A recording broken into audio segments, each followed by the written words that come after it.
Welcome into another edition of MPW Digital Extra, presented by Rustic Revivals Furniture Company. I'm Neal McCready here in the Clark Ford Studios. Today on the show, we got a trio of guests: SEC Unfiltered host Dave Shumate, Barstool Sports Ben Mintz, and Wonderbird Spirits Rob Forster. Interesting show that I think we have headed your way. We talk about the SEC entering Week 4, Saturday night's non-conference finale between number 5 Ole Miss and Georgia Southern at Vaught-Hemingway. And then we kind of dive into some of the betting lines, college football, Week 3 in the NFL with Ben Mintz. And we talked to Rob about his fascinating kind of journey, really, for lack of a better word, from the legal world in New York and Los Angeles to building and starting a distillery, a gin distillery, in North Mississippi. Pretty fascinating stuff. I think you'll really love the show. Check out Rustic Revivals on Instagram and at Rustic Revivals on Instagram and on their website, rusticrevivalsms.com. Enter the promo code REBELS10 for 10% off your purchase. You can also enter the QR code right there on the screen. Rustic Revivals is based out of Flowood, Mississippi. They build tables and other furniture by hand with locally sourced lumber. The husband and wife team of Josh and Ashley Pierce specialize in custom-ordered tables, beds, dressers, coffee tables, bookshelves, decorative cabinets, chairs. They also have a limited selection of ready-for-pickup pieces available in their shop. Rustic Revivals delivers within 250 miles of Flowood. All of the pieces are sealed for protection. Podcast listeners can take 10% off their purchase by using the code REBELS10. The QR code, like I said, right there on the stream. RusticRevivalsMS.com, Facebook.com/RusticRevivalsMS, or as I said, Rustic Revivals on Instagram. You can also order directly by calling 228-217-1243, or you can email them at rusticrevivals@gmail.com. All of the guests join on the Campbell Clinic hotline, from fractures and sports injuries to complex spine and limb conditions. The pediatric orthopedic physicians at Campbell Clinic in Oxford are the only specialized pediatric orthopedic team in North Mississippi, providing expert care for growing bodies. So visit CampbellClinicOxford.com, schedule an appointment, or call 901-759-3111. And before we get to Dave and Ben and Rob, I have to ask you, have you had Wendy's nugs covered in sauce? Wendy's new spicy nugs take the crispy and spicy nugs you love, turn them up to 11, choose between flavors like buffalo, honey barbecue, garlic parm, or if you're a real heat seeker, try spicy ghost pepper, only on Wendy's signature spicy nugs. I dare you. That's 7 delicious ways to try the nugs you already love. So pick a flavor, grab some extra napkins, and prepare to nug like you have never nugged before. For a whole new way to nug, it's got to be Wendy's at participating U.S. Wendy's. Without further ado, let's go to Dave Shumate on the Campbell Clinic hotline. Dave Shumate of SEC Unfiltered, also our buddy at Quick U, has the pleasure every day of working with one Tyler Siskey, highlight of Dave's life. Dave, welcome into the show. How are you? Hey, it's always great to meet with the Joker every morning at 8 a.m. Central every morning. He hadn't brought that onto the show this year. I've noticed he hadn't brought that on McCready and Siskey yet. Yeah, not as much. We've had one Joker appearance, but it's been a minute since I've heard "Hello, Neal Scoops." It's amazing how the Joker and Tyler always wear the exact same shirt every day. It's incredible how it is. It's wild. What a coincidence. All right, let's jump into some SEC stuff. And I want to get your thoughts on Ole Miss. I'll probably start with that. You and I were talking before we got going, and I told you that before the season, people would say, what's Ole Miss's ceiling? And this is regular season ceiling. I'm not even trying to dive into who might play who in the playoffs on September the 19th. That's ridiculous. Nobody's that good. Yeah. But I said I would say 11-1 was their ceiling, and because I was like, look, it's a hard league. You got to go to LSU. You got to go to Florida. You got to go to Arkansas. You got to go to South Carolina. You got to play Oklahoma at home. You got to play Georgia at home. I was like, 11-1 would be an incredible season, and it still would be. Don't get me wrong, but I told you a minute ago, after watching some of the games last weekend and after now watching Ole Miss 3 weeks in a row, I think the ceiling is 12-0. I think undefeated is actually on the menu, on the table. I don't think it's likely because I've covered the league for a long time. You've seen a lot of football too. Upsets happen. Things happen in this league. Oklahoma, for example, doesn't have to be better than Ole Miss to beat Ole Miss. They just got to be better for a couple of hours on a Saturday and catch a break or two. And that stuff happens all the time. Mhm. And statistically, it will probably happen to Ole Miss at some point. But I do think it's on the table. I don't think it would be just absolutely earth-shattering shocking if Ole Miss went 12-0. No, I don't either, Neil. I agree with you. You look at the schedule, a lot of it, every schedule is created differently. We hear a ton of people talk about that. And I feel like especially the SEC this year when you're adding Texas, Oklahoma. I mean, we talked going into the season. We thought Ole Miss's schedule was pretty beneficial from an SEC standpoint heading in. Missouri was another team. I think that was in that conversation. I think Tennessee's kind of in that conversation now. But you're right. I mean, I think it sounds overly optimistic when you're just sitting there saying that they could go undefeated. But you look at the schedule, I mean, you were talking off here. You can make a legitimate case, like you said, in 2 weeks when they go to Williams-Brice Stadium in Columbia, South Carolina. That could be the second toughest game left on the schedule. I mean, will it? I don't know. Obviously, you got the trip to Tiger Stadium the week after that as well. That could be in that conversation. And we'll probably get the nod for most people. And like I said going in, Oklahoma, you don't know. Oklahoma to me was that team, and we're going to find out a lot this week when they play Tennessee. They're on so many contenders' schedule. They're on the opposite side of the Ole Miss, Missouri, Tennessee. I think they got the hardest schedule in the league. I know a lot of people talk about Florida, but I think Florida's is a little weighted down, or real heavy, I should say, because they played Miami, UCF, and I mean, Florida State doesn't look like a great game right now anyways, but they played the big three schools in their state.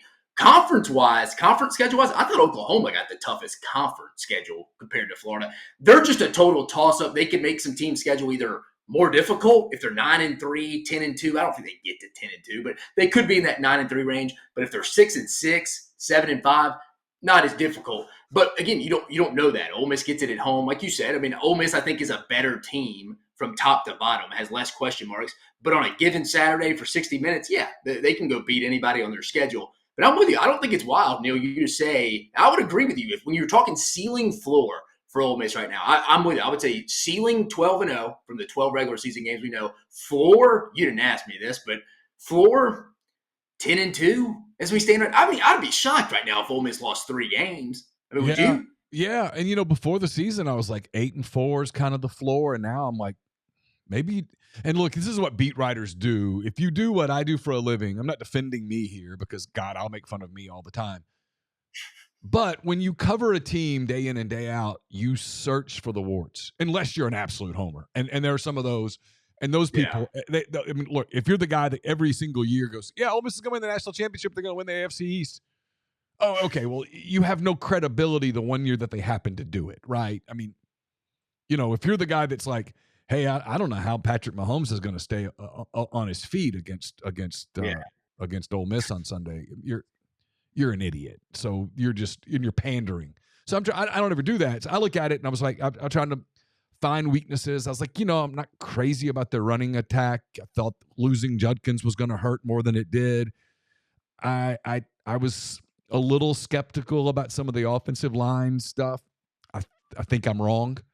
I'm not completely ready to admit that I'm wrong, but I think I'm wrong. I was a little cautious about some of their secondary stuff, safeties especially. I might actually be onto something there that might be their weak spot. But Dart's even better than I thought he would be. Their receiving core is better than I thought it would be. Their defensive front is elite. And it's total. And you know this, you're a football guy. If you are elite up front and elite at quarterback and elite at receiver, you got a really high ceiling. And Ole Miss is elite at all of those spots. And it gives them a more than puncher's chance in literally every single game because of what you can do in those spots. No, I think to your point, me and you talked about when you first started covering Ole Miss, you said it was the 2008 season, Houston Nutt's first year. This is Ole Miss's best defensive lines. It's probably that year where they had Greg Hardy, Parade Jerry. I mean, you've probably made the case it's probably it's deeper. I mean, that was a little heavier. I forget when Parade Jerry got drafted. I think Atlanta drafted him, but it was pretty early. You had Greg Hardy, but he wasn't overly consistent, but he was a beast. But this is definitely the best defensive front, deepest they've had in my lifetime. I mean, I'm 34 now, but in my lifetime, it probably is. And you're right. There's not a lot of warts to this team. I would agree with you as well. I think safety potentially, but Neal, you follow college football just as well as I do. Everybody has depth issues on the back end in this year 100%. because teams are in nickel and dime packages playing 5 to 6 DB so much. In the transfer portal, the 7th, 8th, 9th DB doesn't want to sit there and be the rotational guy in the nickel dime package. He's going to transfer. So look at Alabama, for example. They have 6 scholarship corners on the roster. 3 of them are true freshmen. So Bama, they're an injury tour away. Malachi Moore went out with a concussion. We'll see if he's back against Georgia. But everybody is thin on the back end. So, I mean, I even catch myself saying that a lot of shows, and I've even said it on my live show last night. I was like, I got to stop saying like the question on the back end, their depth on the back end. I'm like, you could say that about everybody except maybe a team we just talked about who's pretty good on the back end from a veteran standpoint in Oklahoma. But outside of that, everybody I think has issues on the back end. Yeah, it's one of the – I give Lane a lot of credit for this. Back in the spring, he was talking about how this was his most talented team at Ole Miss. And I asked him, I said, well, you've been a part of a couple of dynasties. You were at USC with Pete Carroll when they won 30-something in a row. You were at Alabama with Nick Saban when he was absolutely dominating the sport. On some Alabama teams that were elite, that dominated. How closely does this compare to that? And he gave a real thoughtful answer. At the time, I was like, yeah, I didn't think much of it. But now I'm like, yeah, he nailed that. He was like, well, I mean, front end, yeah, pretty comparable. He goes, I don't think about the depth that those teams had. He goes, but in this era, I don't know that anybody will ever have that depth again. And I think he's right? I mean, a guy's not going to stay at Alabama or Georgia and go, okay, I'm going to bide my time for 3 years and start as a senior and I'll still get to the NFL. Nope. Too many people in his ear. He's going to bolt. I mean, he's just going to get out. And so if you're Kirby or whoever at those places, you got to play the younger guys maybe before you're really ready to play them because otherwise they're going to bolt on you.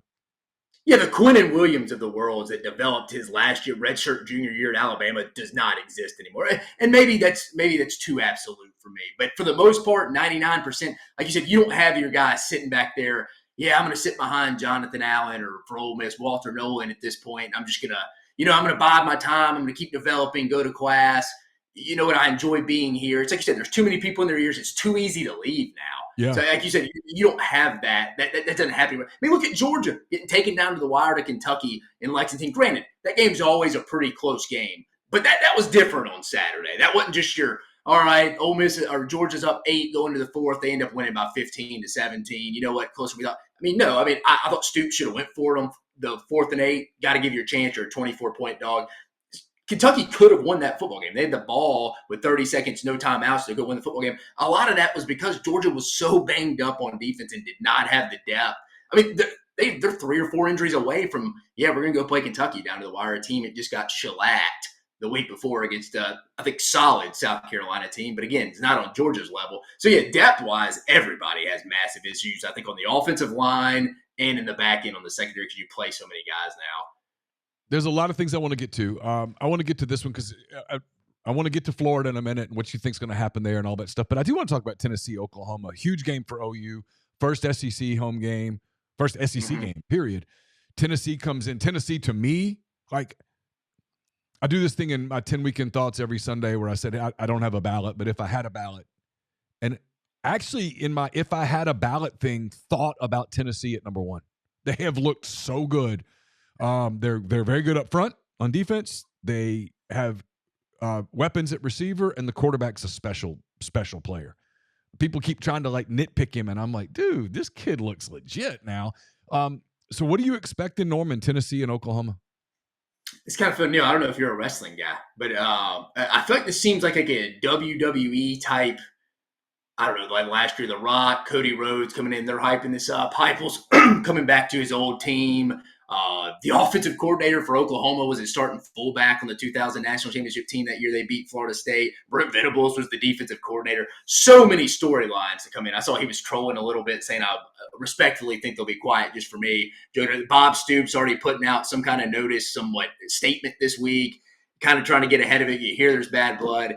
But specifically to the game, I'm fired up for the chess matchup between Venables and his kind of Glenn Schumann and Kirby Smart, Zach Alley, he just brought over from Jacksonville State, who was with Rich Rod and them, versus this Heupel offense. I think that's kind of the matchup I I don't think that one's going to determine the game, but it's the one I'm the most fired up to watch because I think you got so many brilliant minds on the defensive side of the ball and the offside. I don't think this is going to just be a blowout. I do think Oklahoma, I don't know if it's the best defense in the league. I think they have the least amount of question marks because I do think they don't have some NFL first dude on their front. They do have two pretty good linebackers in Kip Lewis and Danny Stutzman, and their back end. We were talking about people being thin on the back end. This is the one team I would say they have pretty good safety depth. We talk about Peyton Bowen, Billy Bowman, Spears Johnson kid, Woody Washington on the edge. They have the least amount of question marks on defense. It's at Oklahoma at night. Their first SEC game.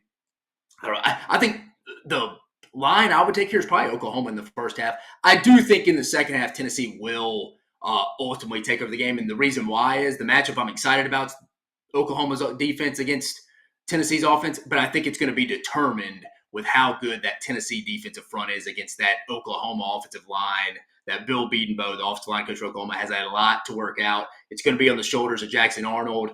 They're without a lot of weapons. At the receiver spot, I think they're without four of their top five guys. They're beat up. We were talking injuries. They really only got the Burks kid who transferred from Purdue. I think it's something like 31-21. I think something like that. I could see Nico getting off to a little bit of a slow start in his first true road game against one of the best defensive minds in the game on the road. I just don't think it's a roll the ball out. I see some people predicting blowouts. I don't see that. I don't think Oklahoma, because defense travels. Oklahoma's going to have a good initial plan. Halftime adjustments will be key in this one. I mean, overall, I think Tennessee's going to win. They're the better team. But to your point, Neal, you said you could put them at number one. I think that's fair. I mean, you tell me if I'm wrong here. Outside of Ole Miss, Tennessee, and probably Texas. Yeah, Texas. Texas. What other three teams, and I guess you could maybe throw in Ohio State, SEC-wise, those are the only three teams out of the 16 that I would say have kind of just done what they were supposed to do no matter who has been on that schedule. And you could maybe throw in Ohio State. Outside of that, everybody is, to your point, showing some warts. So I kind of gave Georgia a 1 week pass, right? Because, come on, you're everybody's Super Bowl. It's whatever. They're beat up a little bit. And they survived it. But they looked really mortal. And so you're like, I don't know. But I gave them a pass one time because we gave Alabama a pass with South Florida. So I'm going to give Georgia a pass. But no, I mean, the three teams in the league right now that every time they put the ball out so far this year have looked just dominant is Tennessee, Texas, and Ole Miss. Yeah. Now Missouri has looked really good, and I think they played a pretty good Boston College team. Boston College is a well-coached team. I think they'll get to 6 this year. In the ACC, I think Boston College will be a good team. I think so, too. And I think Missouri's good. I think Missouri's a strong playoff contender with their schedule. I agree. Schedule again, yeah. But yeah, it's those three. Those are the three that have been the dominant teams. All right. Jump ahead a week. I want to come back to this week in a minute, but we talked about Alabama and Georgia. They both have bye weeks. They play each other next week in Tuscaloosa. Huge game for everybody involved, obviously. What's just kind of your early handicap on that one?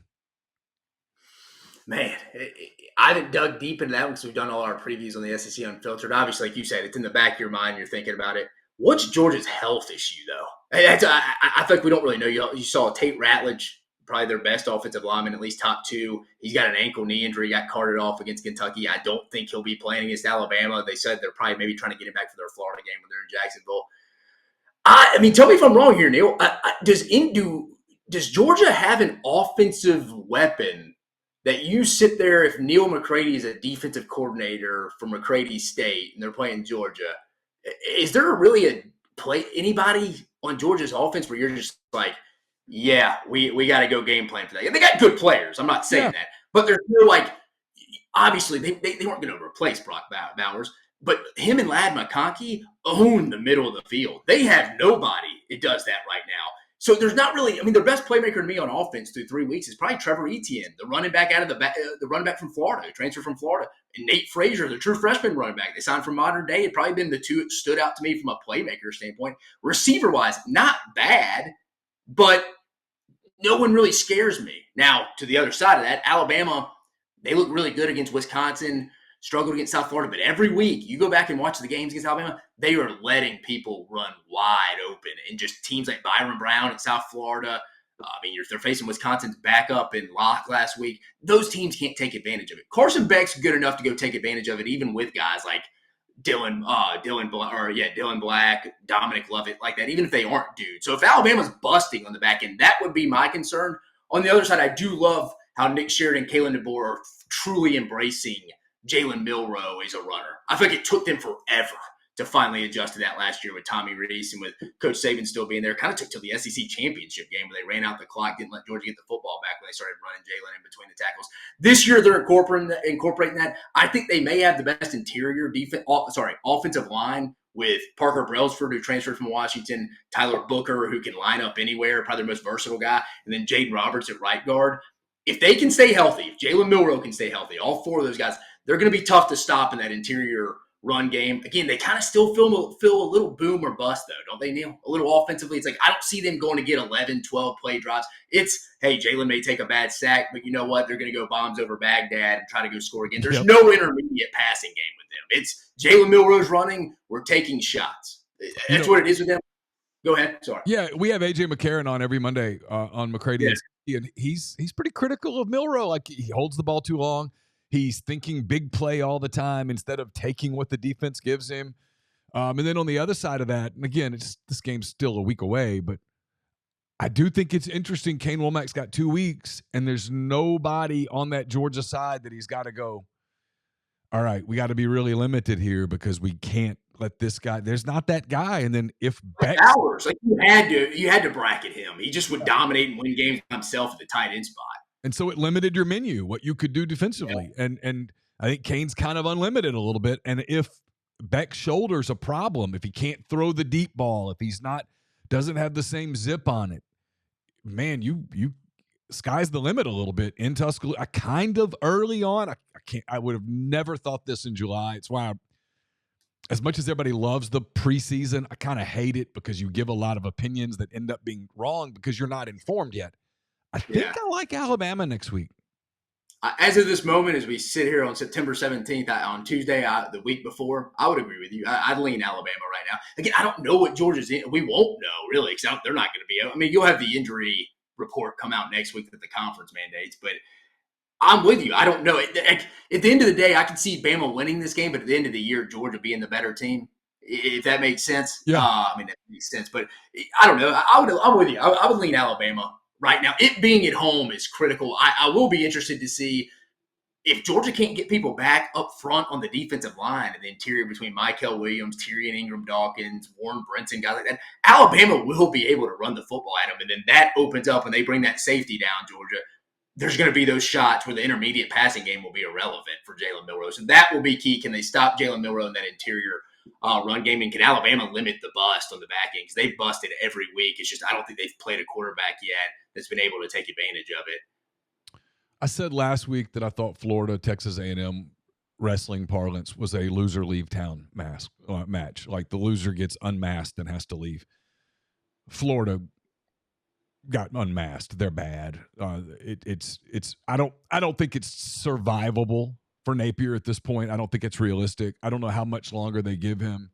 He's got a game Saturday at Mississippi State.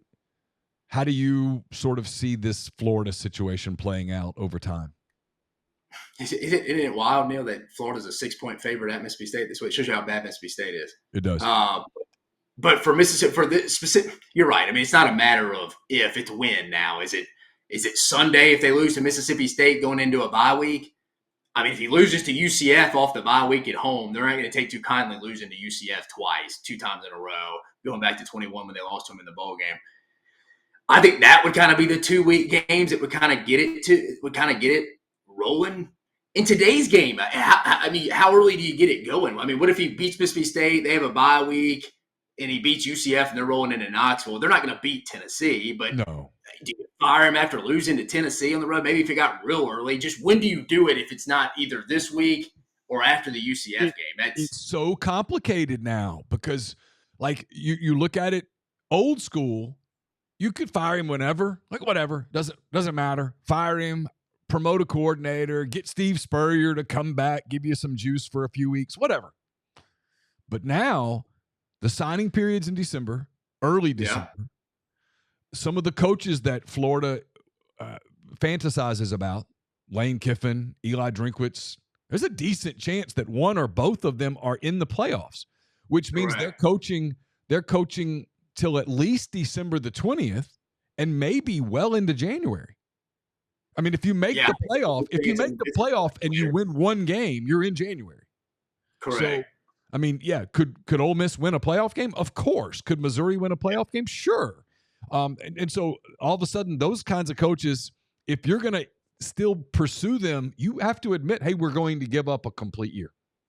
We're going to completely give up a year because you can't sign anybody. Guys are going to leave off your team because they're going to hit the portal.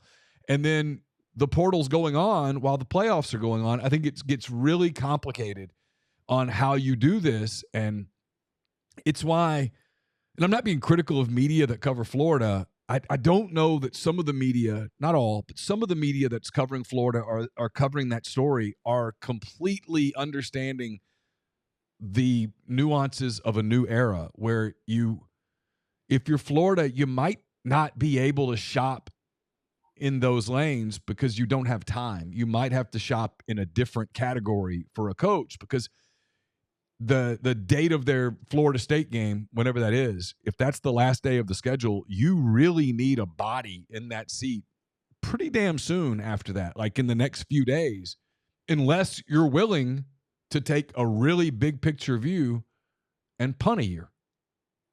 No, you're right. It's a good way to put it. You'd be punting a year if you wait for Eli Drinkwitz or Lane Kiffin. You're right. I mean, because I don't see Drinkwitz or Lane Kiffin leaving in the middle of a playoff run. No way. There's no way.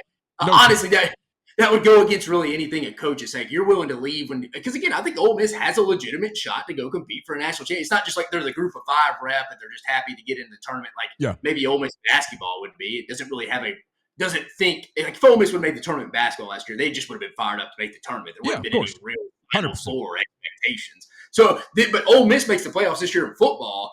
I think people legitimately, myself included, especially if Ole Miss is 11-1, 12-0, whatever it may be, maybe they're getting a bye, would have a real shot to go win the whole thing. Yeah. Injuries withstanding. But you're right. It makes it a real dynamic kind of when do you let go of him to try to start marinating these kids to kind of stay around the program to not totally just bail. And again, I think that's going to happen inevitably. But how long will you be willing to wait? Is it willing to give up your 2025 season? You're right. Because if you miss that first portal window, you really just got the spring one, and then you're not bringing in SEC caliber players in it because you can't bring SEC caliber players into it. And then you're recruiting with your next guy. You're recruiting into a very heavy losing situation. I mean, and so I joke with Tyler because Tyler's always pro coach, right? The coach should never be fired. We should protect all the coaches. And that's good. I respect that. I saw what did he say? They should donate the buyout of Billy Napier to the NIL fund. Yeah, it's like, come on. But I respect the loyalty to the field. I do. Totally.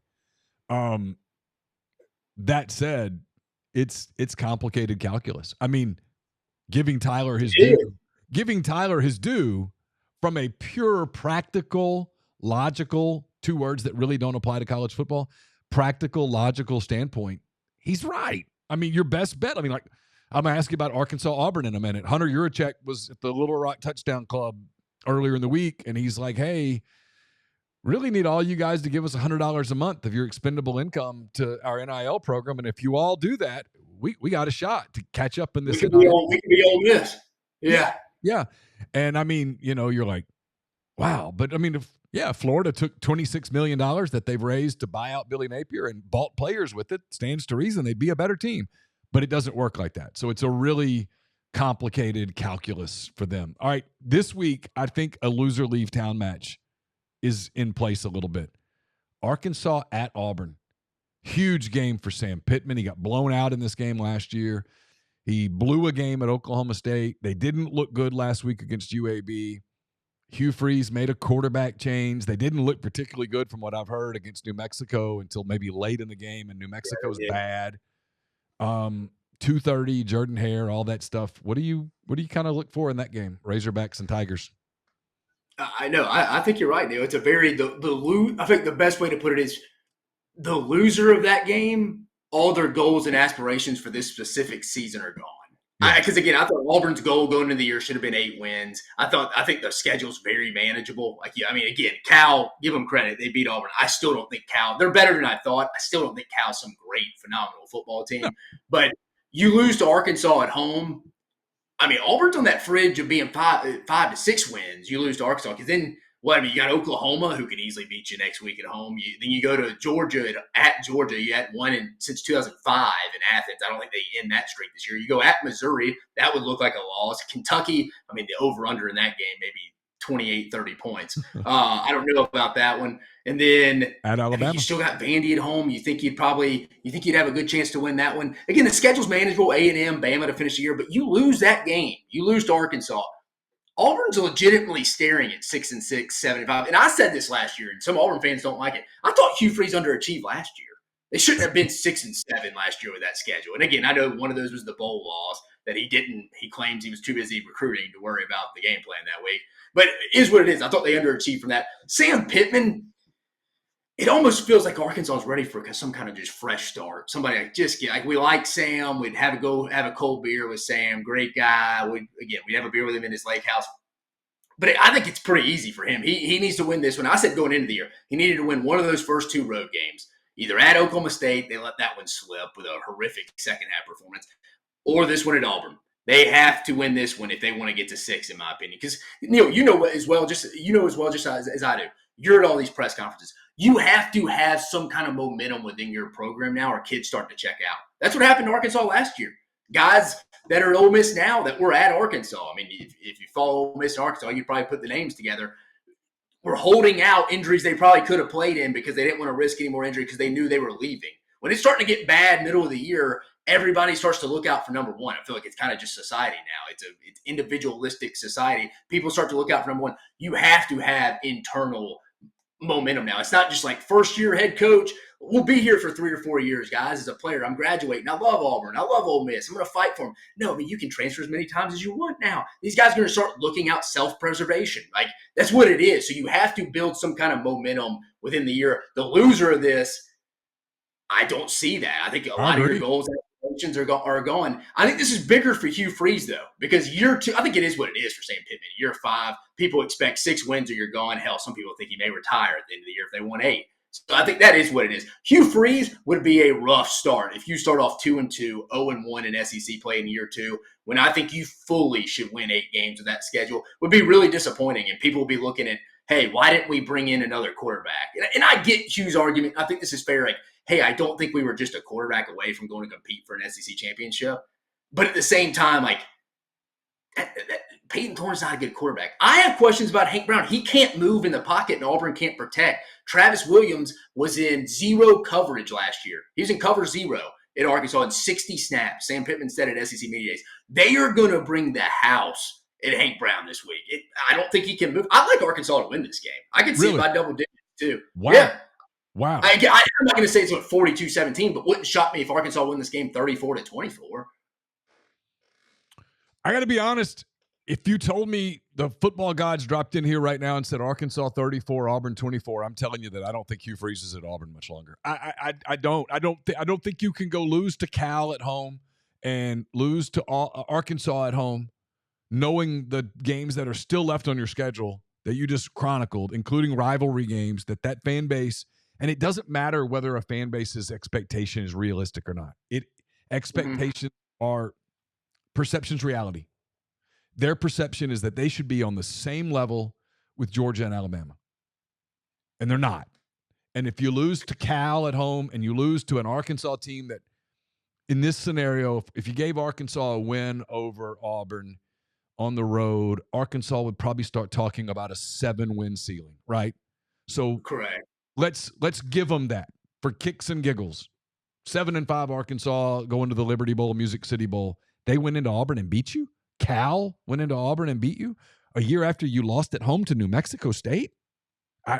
It gets untenable. I covered that program for 6 years as a beat writer, several years as a columnist.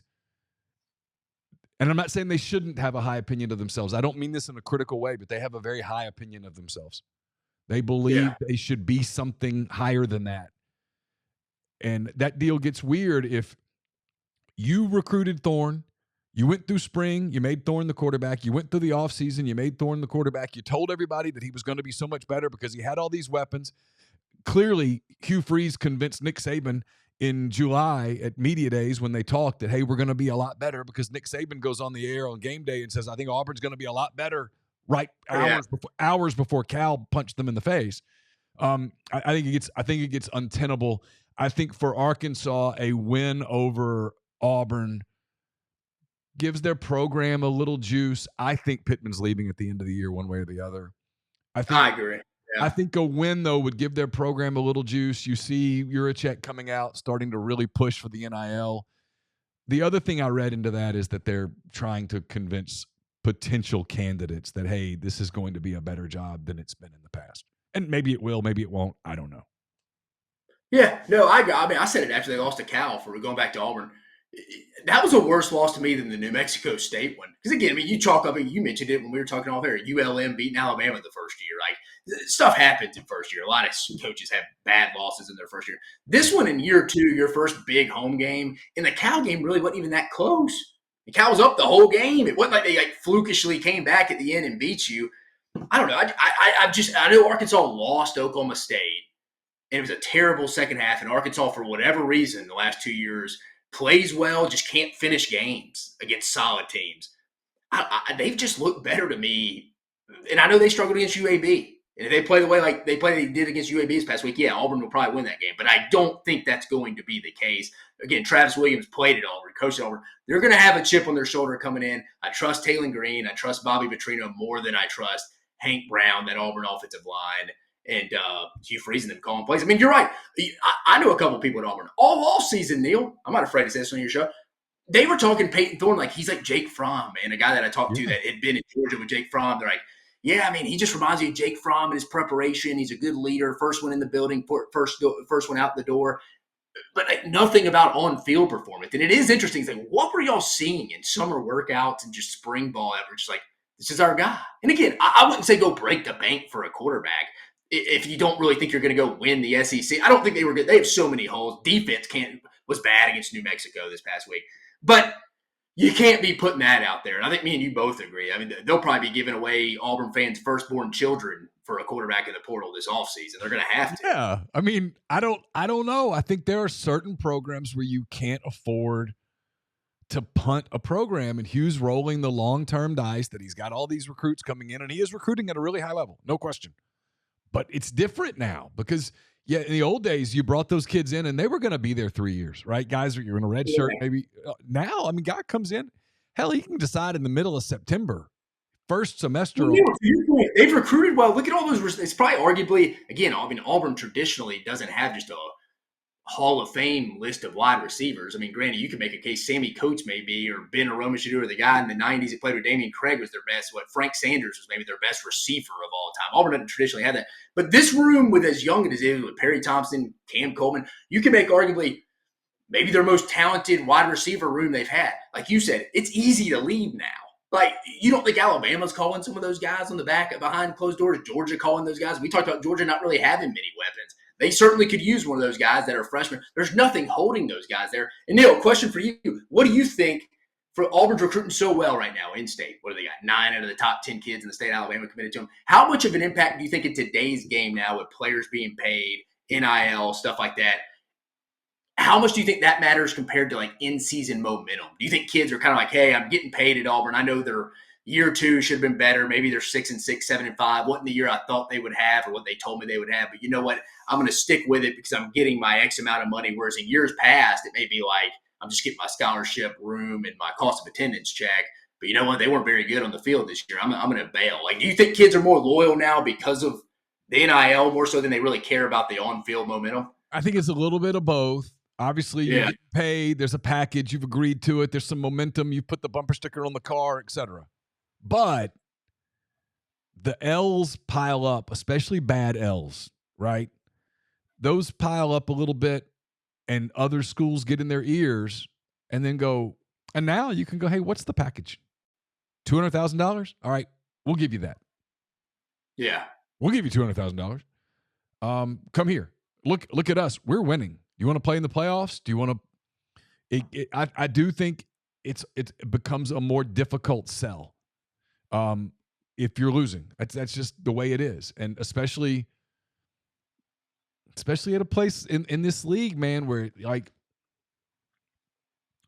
we're about to go to this playoff thing. It's one of the things I'm going to ask you about in a minute. Is like I think there's a really realistic scenario where 5 or maybe even 6 SEC teams make the playoff. And when you're one of the ones that didn't do it, it's going to be really hard to compete against all of those programs. It's just going to be tough. And so if a kid who's committed to Auburn suddenly gets an offer from Tennessee, from Georgia, from Alabama, maybe even Ole Miss, you going to fight them all off? Maybe you fight one of them off, but all of a sudden you've got 3 playoff teams recruiting you, and they've all got this momentum, and they're playing in these massive games that are going to get these monumental ratings in late December and early January, and everybody's talking about it. And I think it gets tough.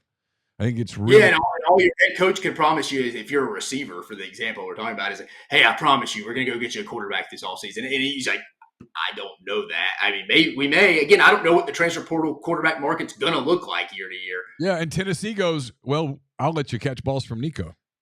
He's going to be there, I promise you. Yeah. So, boy, that's a tough sell. All right, I want to ask you. I know I've kept you longer than I said I would. I'm gonna go quick. I want to get your thoughts on LSU. There's some rumblings that things aren't happy. They got very fortunate to beat South Carolina last weekend. If Lenore Sellers doesn't get hurt, I don't think they win that game. And I actually think LSU, this is where maybe my lack of football knowledge is getting revealed. I actually think Garrett Nussmeier has played pretty well. I think LSU's hanging on by a thread right now. They look really vulnerable to me. Neal, I usually watch a lot of your stuff, especially when I'm trying to get Ole Miss stuff on MPW. Then obviously you and Siski show, McCready and Siski. I didn't hear what you had going into the year for LSU. I'm assuming you probably had them 8-4. I had them 8-4. I switched it last minute to 9-3. I had LSU. I had them winning 9 10 games, Dave. I was wrong. No, that's. I mean, shoot, they could still win 9. I'm with you. I think it's fair. I think most people had them 8-4, 9-3.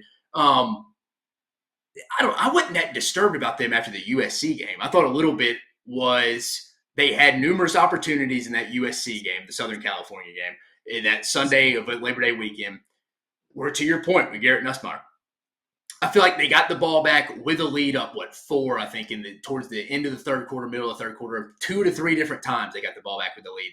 And it was almost, they were just like, Garrett, don't turn the ball over, buddy. Just don't lose us this game. It ended up losing them the game because they weren't aggressive. I still think Brian Kelly, Joe Sloan, the offensive coordinator, Blake Baker came over from Missouri, he's now the DC.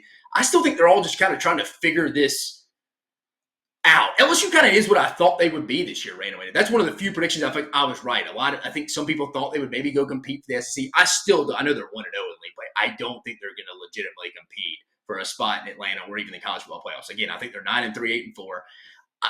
I think Garrett Nussmeier is the least of their concerns. Yeah, you see, I thought there were some times in the second half against South Carolina he didn't play like he got away with 2 picks. Granted, the rules are what they are. He got away with 2 pick sixes brought back. I thought he got one at the very end. He got away with one that could have been a pick in the end zone. They ultimately scored, took the lead there. But you know what you're going to get with Nussmeier. A little bit Phillip Rivers, Brett Favre. He's going to make some explosive plays. He's a gunslinger. He's going to try to fit it into tight windows. That comes with turnovers. It comes with turnovers. I just think, I'm asking you, what's kind of the strength of their team outside of the 2 tackles and probably Nussmeier? I mean, they got Emory Jones, Will Campbell. Outside of that, I think the running backs are solid. Caden Durham had a good game, Caleb Jackson, but they're all very similar type guys, no home run threats. I like the receiver room. I'm not in love with it. I think they got some solid guys, but not a lot of just elite dudes. Again, they don't have the Malik Neighbors, Brian Thomas Jr. You don't have to have that to win games. I mean, I just think good. Taylor's good. They've got good players, but they don't. But nobody, you're just like, oh God, how do we scheme this guy? You know what I mean? You're used to them having that. DeMar Chase or Justin Jefferson or Malik Neighbors. Yeah. Brian. There's no Brian Thomas Jr. on that team. No, and then the offensive line on the interior struggled to get any push, even against Nicholls State the week before. And then defensively, they're better. They're better. And I think Blake Baker, Bo Davis probably saved. And again, Brian Kelly wasn't going to get fired. They don't have the money to go fire him, first of all. But he saved the tenure from the recruiting standpoint. LSU fans get on to me for this. But The problem with Brian Kelly and why they're so bad in year 3 defensively, still from a personnel standpoint, it's just from a personnel standpoint, is because he was letting the running backs coach go pick the roster from a defensive standpoint before they brought everybody in. And Bo Davis was going to say, hey, you're not telling me who I'm taking on the defensive line as the running backs coach. I think Brian Kelly was a little taken back how political takes and more stuff are in the state of Louisiana when you're the only big Power 5 program or Power 4 program now in that building. But defensively for them, they misfit so many runs. It's bad. They're better. They're more aggressive. They're going to generate more negative plays, turnovers. It's still not very good, though. I mean, they're that team, I feel like, that could give up a busted run from if they have someone pinned up on the 1-yard line. They're that bad defensively at times from a run fit standpoint. So I think they're just going to be that team, Neal, to really answer your question in a long-winded way. They're going to be inconsistent, I think, year to year, quarter to quarter, half to half. But I'll say this, they get down to Ole Miss 14-17-0, they're not coming back because Ole Miss, they're not going to slow Ole Miss down offensively. And the reason why they came back last week, me and you talked about it off air, if Lenore Sellers stays healthy in that game, LSU's sitting here right now 1-2, 0-1 in league play. And honestly, South Carolina's inability to stretch the field vertically allowed LSU to get back in the game and the offense take advantage of it. I just think LSU this year is just going to be inconsistent, which I think is going to lead to 8-4, 9-3. Not bad, just inconsistent. If I told you that Brian Kelly in his heart of hearts goes, I don't fit in Louisiana. It's political. I've tried. I don't mesh here. This is a different place. And I'm a Louisiana boy. It's a different place. Yeah. If I told you that he quietly reached out to the people at Florida and went, hey, you know what? You'd have to wait on Lane and he might not take it. You'd have to wait on Eli and he might not take it. And I think in both of those cases, there's a real chance that neither one of them would take it. I do. I think you and I probably disagree a little bit on the Kiffin part of it, but it doesn't really matter if he's in the playoff and he's coaching into January. Yeah. If Brian Kelly said, you don't have to wait on me and I'd take it, would that be a move Florida would make? Who's making that high? I mean, you read different things. Hell, you probably know a little bit better than me. From this I don't know. So if it's you think Scott Strickland gets to hire that third coach, you think the trustees make that hire? I mean, I'm not trying to go down a rabbit hole. You don't want to. No. Well, it's a really interesting rabbit hole because Strickland did the last one. It was his hire, and it's a disaster. And Billy's a good coach. Yeah, so it tells you that there's this. It's the part that I think media get wrong. I know fans get it wrong. Fit matters so much. Like Brian Kelly's a good football coach, but he doesn't fit at LSU, and you can see that there's a lack of fit. Like Ed Orgeron fit there. As much as everyone loved to make fun of him, Ed fit, and it worked. I think a lot of people don't realize Brian Kelly's not very hands-on. Like, he lets a lot of those dudes kind of go take who they want. He doesn't have a lot of say. From talking to people who've worked there, my buddies in the industry, he doesn't have a lot of – he doesn't really want that hands-on. And I think it surprised him. As you know, Neal, you're from Louisiana, as you just mentioned. I think he took that for granted, being like, hey, there's a lot of political takes. You know, Ed Nakar, coach, they produce a lot of kids every year in New Orleans. If we take this guy who may not be up to LSU quality, but they have the kid in the next class, it's the difference maker on the interior defensive line. And as we know, they don't grow on trees. So I think he struggles a little bit with that. You're right. Does Florida bite at that? Again, I wouldn't call Brian Kelly an elite coach. I'm not saying you definitely didn't say that. That's me saying that. I don't think he's in the elite category. Now, how many even elite coaches are there in college football, honestly? But does Florida bite at that? Potentially. I mean, me and you both know they're going to go after Lane Kiffin. I think that's who they're going to find out what Lane's going to tell them. But you're right. The calendar is going to make that real interesting. And it's the first time anyone's ever had to make a hire in this new college football calendar. Yeah, the calendar's a problem. And then I think there's you and I disagree on this, which is fine. It's perfectly allowable for people to have different opinions, except in politics, you can't have different opinions. That's not allowed. But in college football, it is. I think you think Lane would I think walk to Gainesville. I'm not convinced he'd take it. I think he's got such a good fit where he is. I think there are jobs he'd crawl to, Alabama. But I don't think that's one of them. Now, I could end up being wrong, and if I'm wrong, I'm wrong. See, I just get that information from somebody how you know. I mean, I don't know how much you even want me to say there. I say that because the guy I used to work for at A&M, who was my boss in the personnel department there, he was a GM at Ole Miss the past few years. He's very close to Lane. He always, every offseason's like, Lane is trying to get at it. Right, wrong. It's a weird – and Austin loved Ole Miss, loved Walker Jones, all those guys. And again, I would say – me personally – I would probably stay at Ole Miss, dude. Well, I don't know why. They would never fire you. I'll say this now. I wasn't going to go there, but if you're going to name him, I'll go with. Here's why I think Austin Thomas feels that way. Because in November of 2022, Lane was actively pursuing the Auburn job. Correct. Now, he ultimately didn't take it. The thing with Landry and all the stuff in his family life happened, but it's the fight. And I get why Ole Miss fans don't want to go there. I totally understand that. I completely. Yeah, I don't like talking about it in the season either because Ole Miss is so good and there's football to be talked about. Yeah. But like, I do think 2 years ago he was actively. I mean, Auburn was actively pursuing him, and he wasn't saying no. Here you go, Neal. I'll ask you a question. Do you think if A&M called him last year and offered him the job, does he go? It's a weird fit. I think he knows it's a weird fit. I think people around him knows it's a weird fit. I think it's one of those deals where the resources there would be so appealing to him. Just the money. Now, that's a weird place for a guy like Lane. And I think people around him. It's a weird fit for both. Because I think they kind of got a little – because Austin reached out and asked if he thought Lane would have a chance at that job. I was like, dude, the way he was just taking jabs at Jimbo, and then that just rubs that fan base the wrong way. I don't think – and again, Lane Kiffin, I've always heard – I've never even had a conversation with Lane Kiffin. I don't know Lane Kiffin random. He wouldn't know my name if you gave it to him.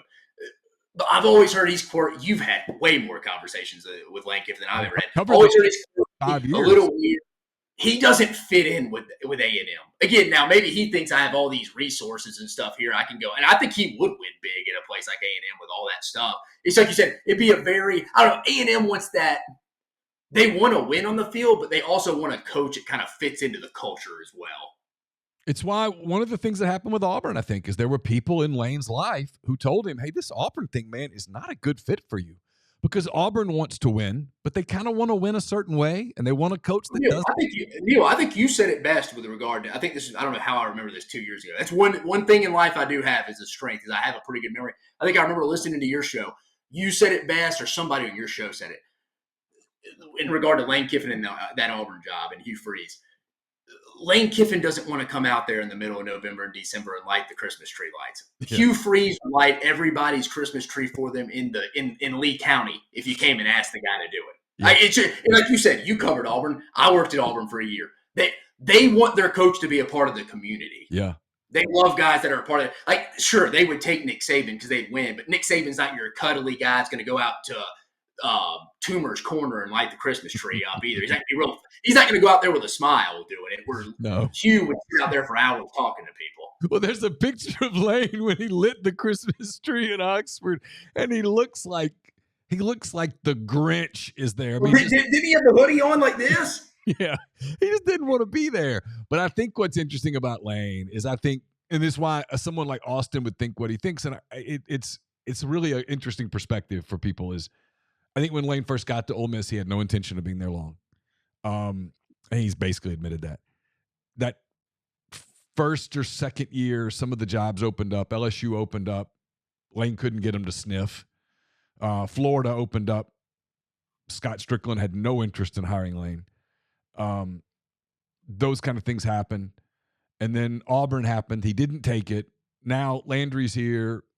He's got a lot of family ties. His father's passed away. I think he's given him a completely different perspective on things. But his brother's there now, right? Yeah, Chris is here now. I think Chris is going to get back into the NFL. So I don't really weigh that a lot, but I think the window of he's going to just jump is gone unless you're talking about, now look, if Texas opened up, Alabama, in an alternate universe opened up, he's gone. But that applies to like 99% of coaches. So that's not an Ole Miss thing, right? I mean, if the Texas job opens up, there aren't many coaches who would say no to Texas.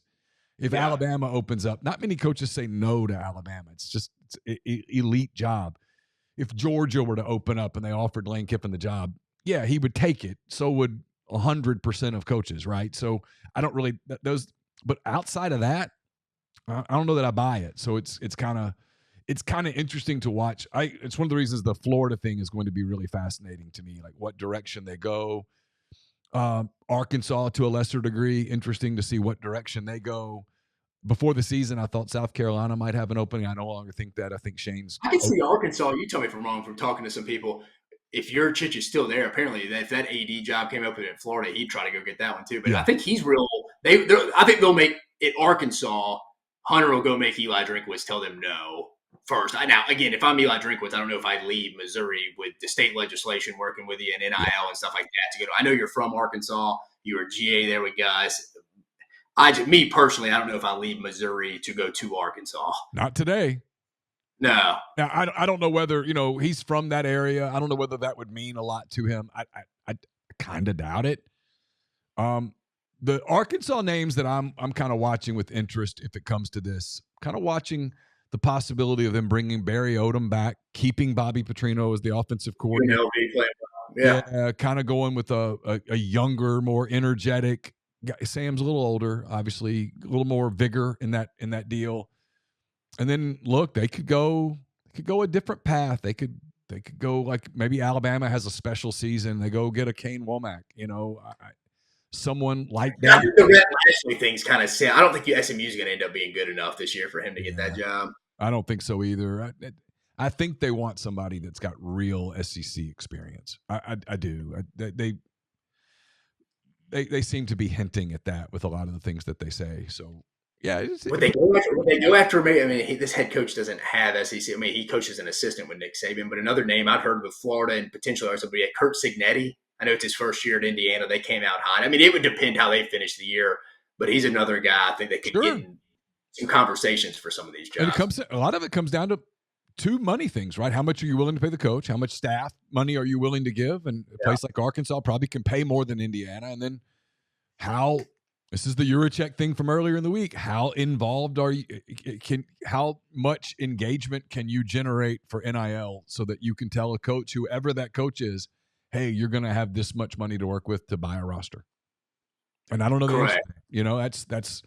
It's where Mississippi State is in so much trouble. Not only are they bad and their first year coach and he's learning how to be a head coach and all of those things, you already have a resource issue and you're so far behind on NIL.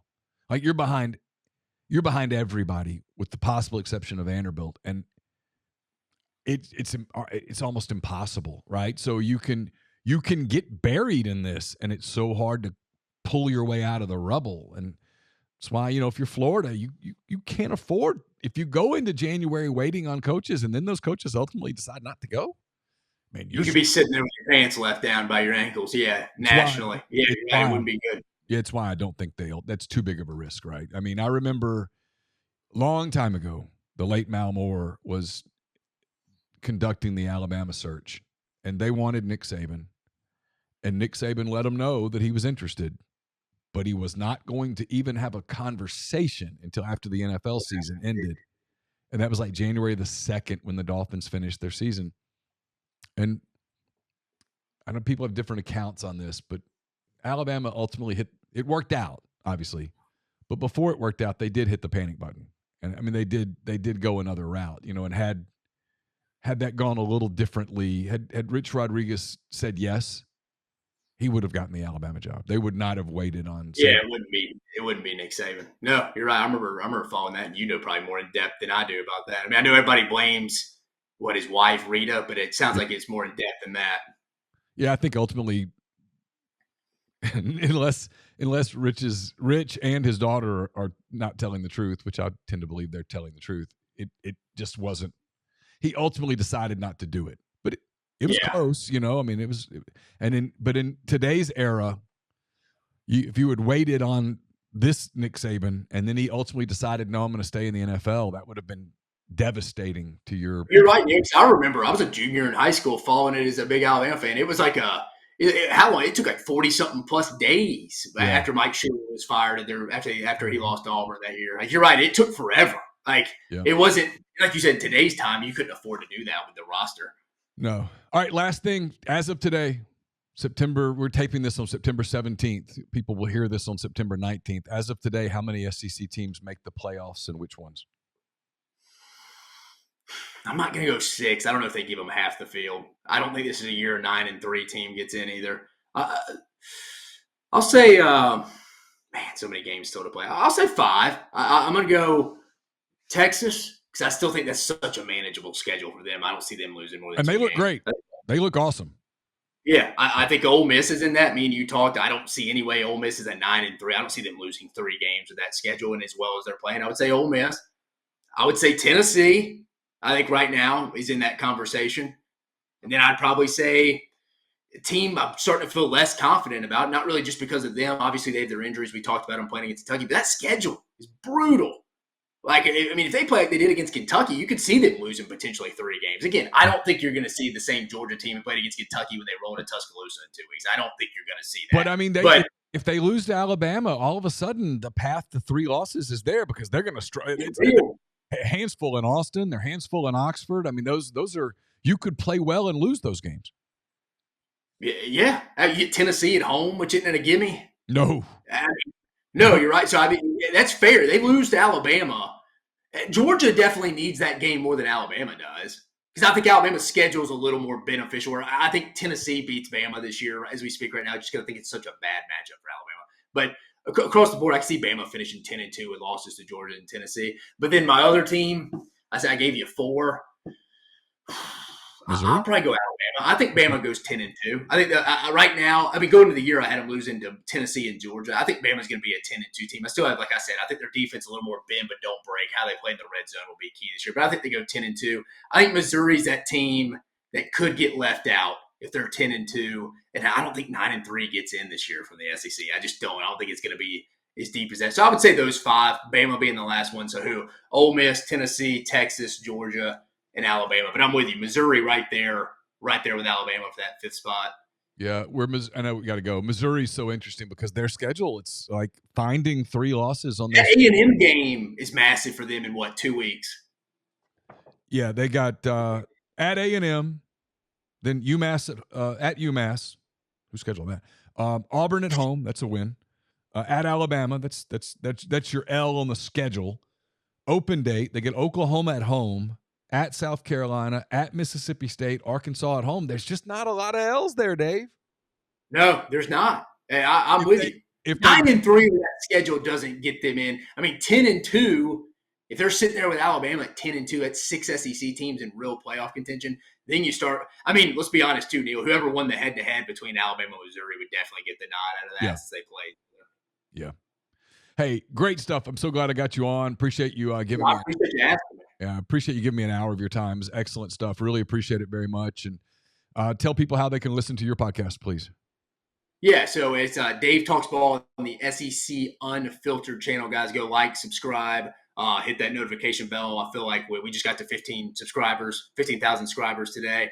All SEC content, 24/7, 365. Not only football, obviously we got football content bleeding out the eyes in the fall, but also cover basketball and baseball as well. Dave, thanks so much, man. Have a great rest of your week, great weekend, and talk to you soon. Appreciate you, Neal. Ben Mintz, Barstool Sports, kind enough to join us here on the podcast as always. Benjamin, how are you? Man, I'm doing well. One more week of Ole Miss preseason here. It's thank you for saying hey, Rebs look dominant. Love the way they're looking, but I'm kind of like everybody else, kind of excited for the real thing starting next Saturday. So. Yeah, I keep telling people that. And I get most people are cool about it, but a few people are mad at me and they're like, "You're underselling." I'm like, "No, I'm not. I think they're an elite team. I think they're a playoff team. I think for the very first time, I actually think an undefeated season is a potential thing." I don't think it's likely because it's college football and people lose games, but I think it's on the table for the first time. I think they're really, really good. I don't think there's many weaknesses. But I would love to see them play a team with a pulse and get an idea of, okay, what do they really look like? Because here's the thing that I've said, and I'm talking out of both sides of my mouth. They've played Furman, Middle Tennessee, and Wake Forest. And I don't know that there's a single team in the SEC, with the possible exception of Mississippi State, that would have lost. And yeah, that's it. That would have lost to one of those teams. State might go lose at Wake. The State might lose at Wake. Everybody else would be undefeated right now. Florida, Arkansas, South Carolina, Kentucky, the teams that are not great teams, but are in the league, whatever. Those teams, Texas A&M, they would be undefeated if they'd played that schedule.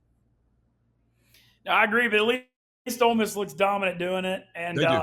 there's tons to be excited about. It's just like I'm just ready for the real thing. Yeah, they look interesting thing this week, phenomenal. I mean, they look like I think they would look like this against most anybody. They look like a title contender is what they look like. That's what they look like. They look like a team, veteran quarterback, very, very good, elite wide receiver play, elite defensive line play, solid offensive line play, very good linebacker play so far this year.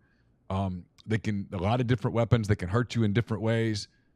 They have an edge about them. They have a swagger about them. They take care of business. No, they're an elite team. They check literally every box. I think they're a national title contender. I'm just looking forward to watching them play a team with the pulse.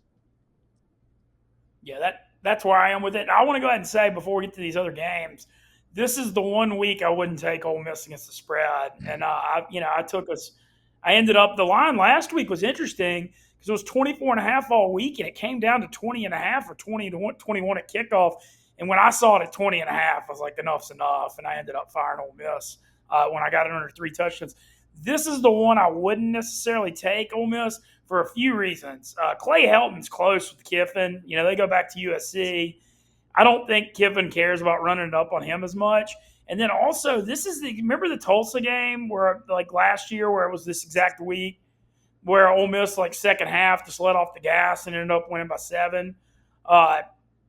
This is like the last week before SEC. I mean, I don't know. I mean, I think Ole Miss will be fine. I'm not worried. I'm not laying 35.5. I kind of think this is one they're going to get up by 3 or 4 touchdowns and just try to get out of there to be healthy for SEC. And the fact that you have Kentucky the next week and it's an 11 a.m. game, so it's a shorter turn. Yeah, a little bit. I mean, this is like after this week they play 8 SEC games in 10 weeks. It would be if they have a spot for a kind of a flat letdown, the second half Saturday night would be it, right? I mean, yeah, makes sense, but we'll see. This team so far has just been borderline robotic in just handling people. I mean, they've had a couple mistakes last weekend that cost them 10 points.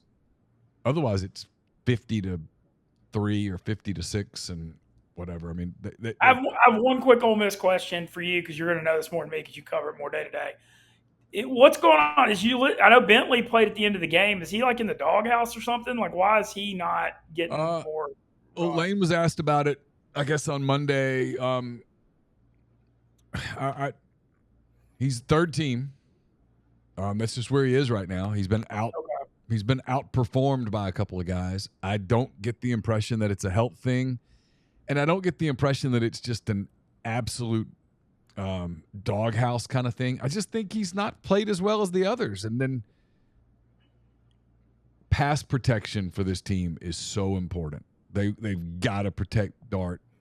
And Parrish is better in pass pro than Bentley, and Jones is better in pass pro than Bentley. And, I think he was talking to Ulysses through the media on Monday, trying to kind of motivate him. But we'll see. I mean, look, they're going to play their better players, and they're going to go with the hot hand, and they're not afraid to do it that way. So.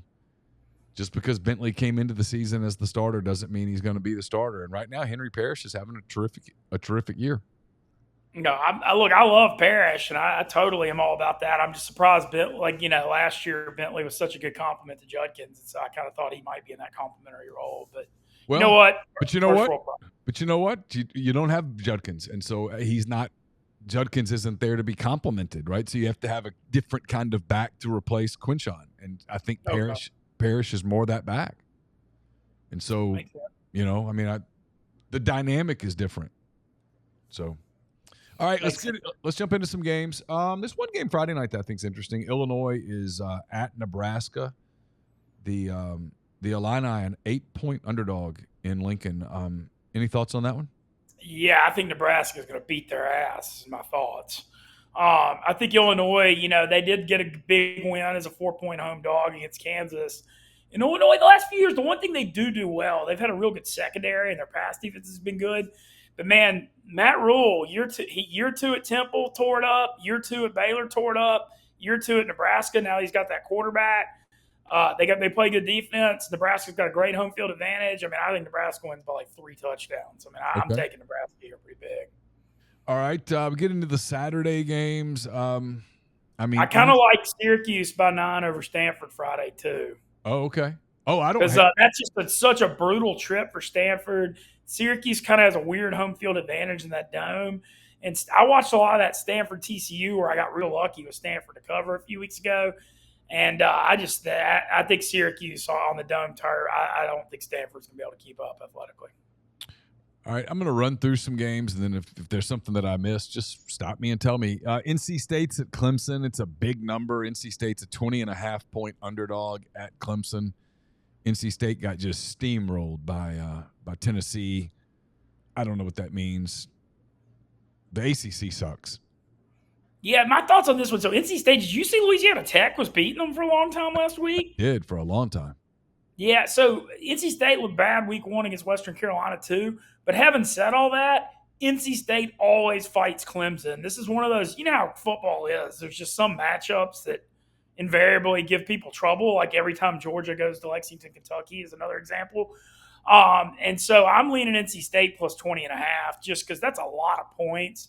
When you're looking at a low over under here, I'm not saying I think NC State's good, but I just think 20.5 is too much, and they'll fight a little more than that. The embattled bowl, you got Kansas. Leopold's wife is upset, making comments about the fan base. Neil Brown's in trouble in Morgantown. This game's in Morgantown. West Virginia is a 2.5-point favorite over KU. I like over 56 here. I think this game's going to get buck wild. West Virginia's defense is bad. And I don't have an opinion on the spread, but I just think this, as long as there's no weather, I think this is going to be a high-scoring game, and I don't think 56 is enough. All right, speaking of embattled, you can't be more embattled than Billy Napier, the Gators in Starkville to play a Mississippi State team that got boat raced by Toledo last week. Mississippi State been as a 6-point home dog. I mean, I'm not going to take it, and I can't believe I'm saying this, but I think I would lean State if anybody here. I just can't lay 6 with Florida on the road in the SEC. And I know State's terrible. Believe me. Everyone knows it. But I'm a believer. Like, if you're I just can't lay almost a touchdown with Florida on the road right now. And while we're at it, Lane Kiffin's not going to Florida, and it's all these media idiots that are wasting all this time because they have to fill their shows in airspace. Man, this is what. Hey, no, you know what? I agree with you. He's not going to Florida. I agree with you completely. But I'm going to give you a journalism hot take. Sometimes, like in elections, you get what you vote for. You get what you vote for, and this is where media has gone for a long time. It's gone to this click-based, hot take, irresponsible thing, and a lot of people that have done it have become successful at it. And so here we go. And look, let's not kid ourselves. I mean, Barstool Sports known for some clicks and hot takes. So, it certainly helped my career. But having said that. But that's where we are. And that's the reason that these stories are existing in September the way that they are, is because Lane Kiffin's name and image gets clicks. And you put him with a brand like Florida and you go, oh, see? And everybody jumps at it, even though if you take a step back from it, and look at nothing other than schedule, it makes no sense at all. Well, yeah, I'll make a 10-second point. We'll move on. Florida is going to have to pay like $15 million to buy out Napier. They'd have to pay Lane 26. How much? 26. Okay, 26 to buy out Napier. To get Lane out of Ole Miss, you'd have to pay $12 to $15 million a year. Then you got to spend like $15 to $20 million on the roster. Let me tell y'all something. Florida ain't got that kind of money. They don't have that kind of resources. Like, this ain't the Spurrier-Meyer days. This is the NIL days. And for them to pull that off, we're talking $50 to $60 million, and that's just the start of it. Ain't happening. And, Gainesville, Florida's not a very good town. Well, and even beyond that, it's just, why, if you're Lane, are there places you would leave Ole Miss for? Of course. Is that one of them? No. It's really not right now. And then, again, if Ole Miss is a playoff team, and I think it is, at a minimum, their season's going to last until December the 20th. Well, by then, the signing period's over. The portal's red hot. It makes no sense at all. It's not happening. But I just had to give my 2 cents on it because everybody's just wasting their time. It's idiotic. Kentucky at home after blowing a real opportunity last week. They're giving 20 to Ohio. This feels like a letdown moment for the Cats with a trip to Ole Miss coming. Yeah, well, Kentucky can't score, and I know they played hard on defense. And hey, I was on that under last week, so that was a good one. That 14-12 or 13-12 final.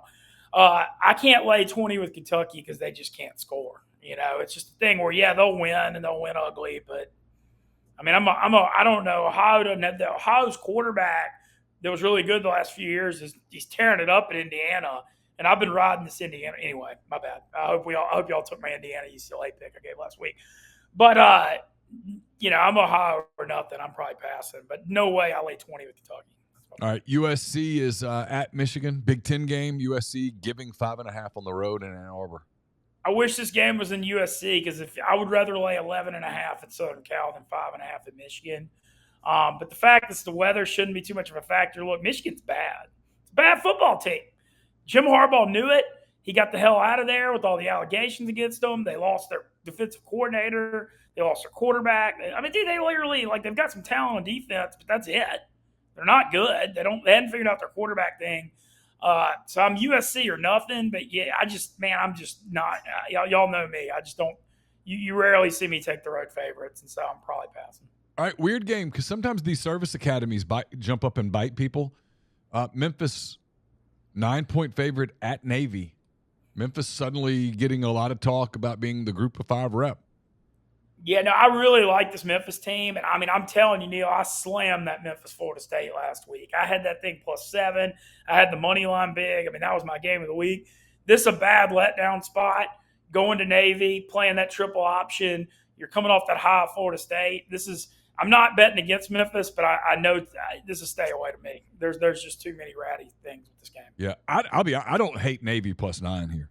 No, I don't either. Navy's fought Memphis before. The only thing, though, with Navy, it's just their DBs are just never any good, and they can't practice and simulate a passing game. And, dude, Memphis' passing game this year is damn good. So that's just the only thing is Navy's going to have to get a lead early. Otherwise, they could get wiped out. Arkansas heads to Auburn. Interesting game here. Arkansas clearly had a letdown moment last week early against UAB. They weren't ready to play. UAB, to its credit, UAB jumped up. Arkansas came back, won the game, didn't look particularly good doing it.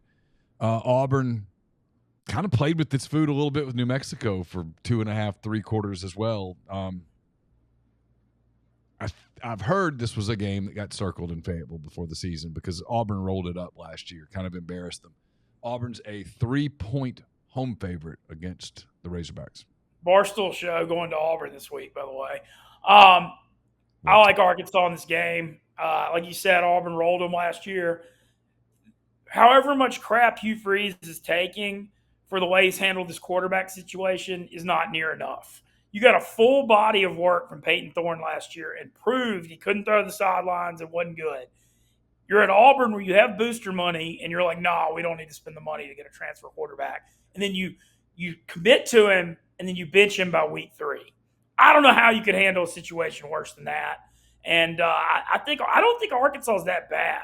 They had a bad effort last week, I know, against UAB, coming off that heartbreaking loss. They gave it away at Oklahoma State. But, I think Petrino's got the offense playing a little better, and I kind of think Arkansas goes in and gets this done. I think this Auburn situation is worse than people realize. It's not good. It'd be interesting. It's for a game that has no national significance at all. It is because of the storylines and the SEC stuff. It's a pretty interesting game. I'm kind of looking around. UCLA goes to LSU. It's a 24-point line. I have thoughts on this one. Okay. This is the game LSU shows up and wins by a ton. Okay. UCLA is one of the worst teams in the country. They're terrible. You want to talk about the NIL era? Chip Kelly left there to be an offensive coordinator at Ohio State because their fans don't care. This Big Ten thing's a terrible fit. They hired Deshaun Forster, ex-player, not near qualified to be a coach. Their offense stinks, and this is the spot where LSU, they got away with one last week. Now they're at home. They got a little momentum. If the specific bet on this one I like, if you can get LSU by 13.5 or less in the first half, I think this is a game LSU might be up by 3 or 4 touchdowns early. And also, look out for that Caden Durham freshman running back. He had a really good game last week against South Carolina, and I think LSU may have fixed their running back situation. I'm not saying LSU's elite, but this is a spot where they should show up and kick the crap out of a bad team. I like it too. I like LSU minus the 24. Yeah, I'm telling you, UCLA. I have under 5.5 wins preseason. They're not. I mean, I don't think they're going to win 4 games. They're terrible. I don't like this game from a betting standpoint. You might. It's a really interesting game though, and has national playoff ramifications. Utah goes to Stillwater to play Oklahoma State. The Utes a 2-point road favorite. This Cam Rising situation is interesting because he broke his finger, and they said he was going to be 6 to 8 weeks, and now he's coming back. But I know he didn't practice the other day. He's definitely starting, or I would think he's starting because the line says he is. Utah's favored by 2 here. And so Utah wouldn't be favored if the start quarterback wasn't playing. I still lean Oklahoma State as a home dog here. Gundy has a way of stepping up in games like this. I also think Cam Rising, I don't think he's – I mean, if you thought he was out 6 to 8 weeks and he's suddenly back, I don't know how healthy he is. So I don't love it, but I'd lean Oklahoma State +2 here. All right, Vanderbilt coming off of a just really disappointing loss at Georgia State. They are on the road at Mizzou. Mizzou came back to beat Boston College. Mizzou's a 20-point favorite. I like over 53.5 here because both teams got good quarterbacks. Even in that loss, Vandy scored over 30 points. I think Diego Pavia did a great job in New Mexico State last year, and he's pretty good. And then Brady Cook and the Missouri offense are pretty good. So I just think I'm going over 53.5. All right. I'm looking a little bit. Let's see. Miami goes to South Florida. Interesting spot here. Miami on the road, a 16.5-point favorite against a kind of a pesky South Florida team. Yeah, no, they fought well at Bama until their coach decided to send the field goal unit out down 21-13 with 12 minutes left.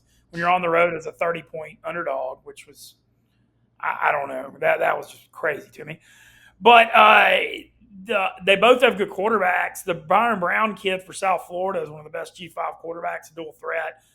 Cam Ward's tearing it up. I mean, I think he should be one of the highest. I mean, I know he's one of the Heisman front runners, but I mean, I think he should be the leader right now. I wouldn't take Miami here. Just 16.5. It's such a big home game for South Florida. They're going to be fired up. So I would say South Florida or nothing. But, man, the U does look good with Cam Ward. All right. Can Florida State lose again at home? Yes. Cal? I think so, too. I love Cal +2.5 right here. I do, too. Cal won at Auburn. They got a good running back, and they got a good defense. What have we seen out of Florida State? They can't stop the run, and Cal's got a good – Justin Wilcox, their coach, is an elite defensive mind. And so I think we've got a bottomless pit situation with Florida State where everybody naturally is like, oh, they'll start winning. This could be a 4-8, 3-9 kind of deal. That's what I think. All right, game of the week in the SEC. Tennessee is at Oklahoma. The Vols a 7-point road favorite. You got Oklahoma making its SEC debut. You got Josh Heupel going back to Norman. You got Nico making his first big road start at a hostile environment. There's a lot here.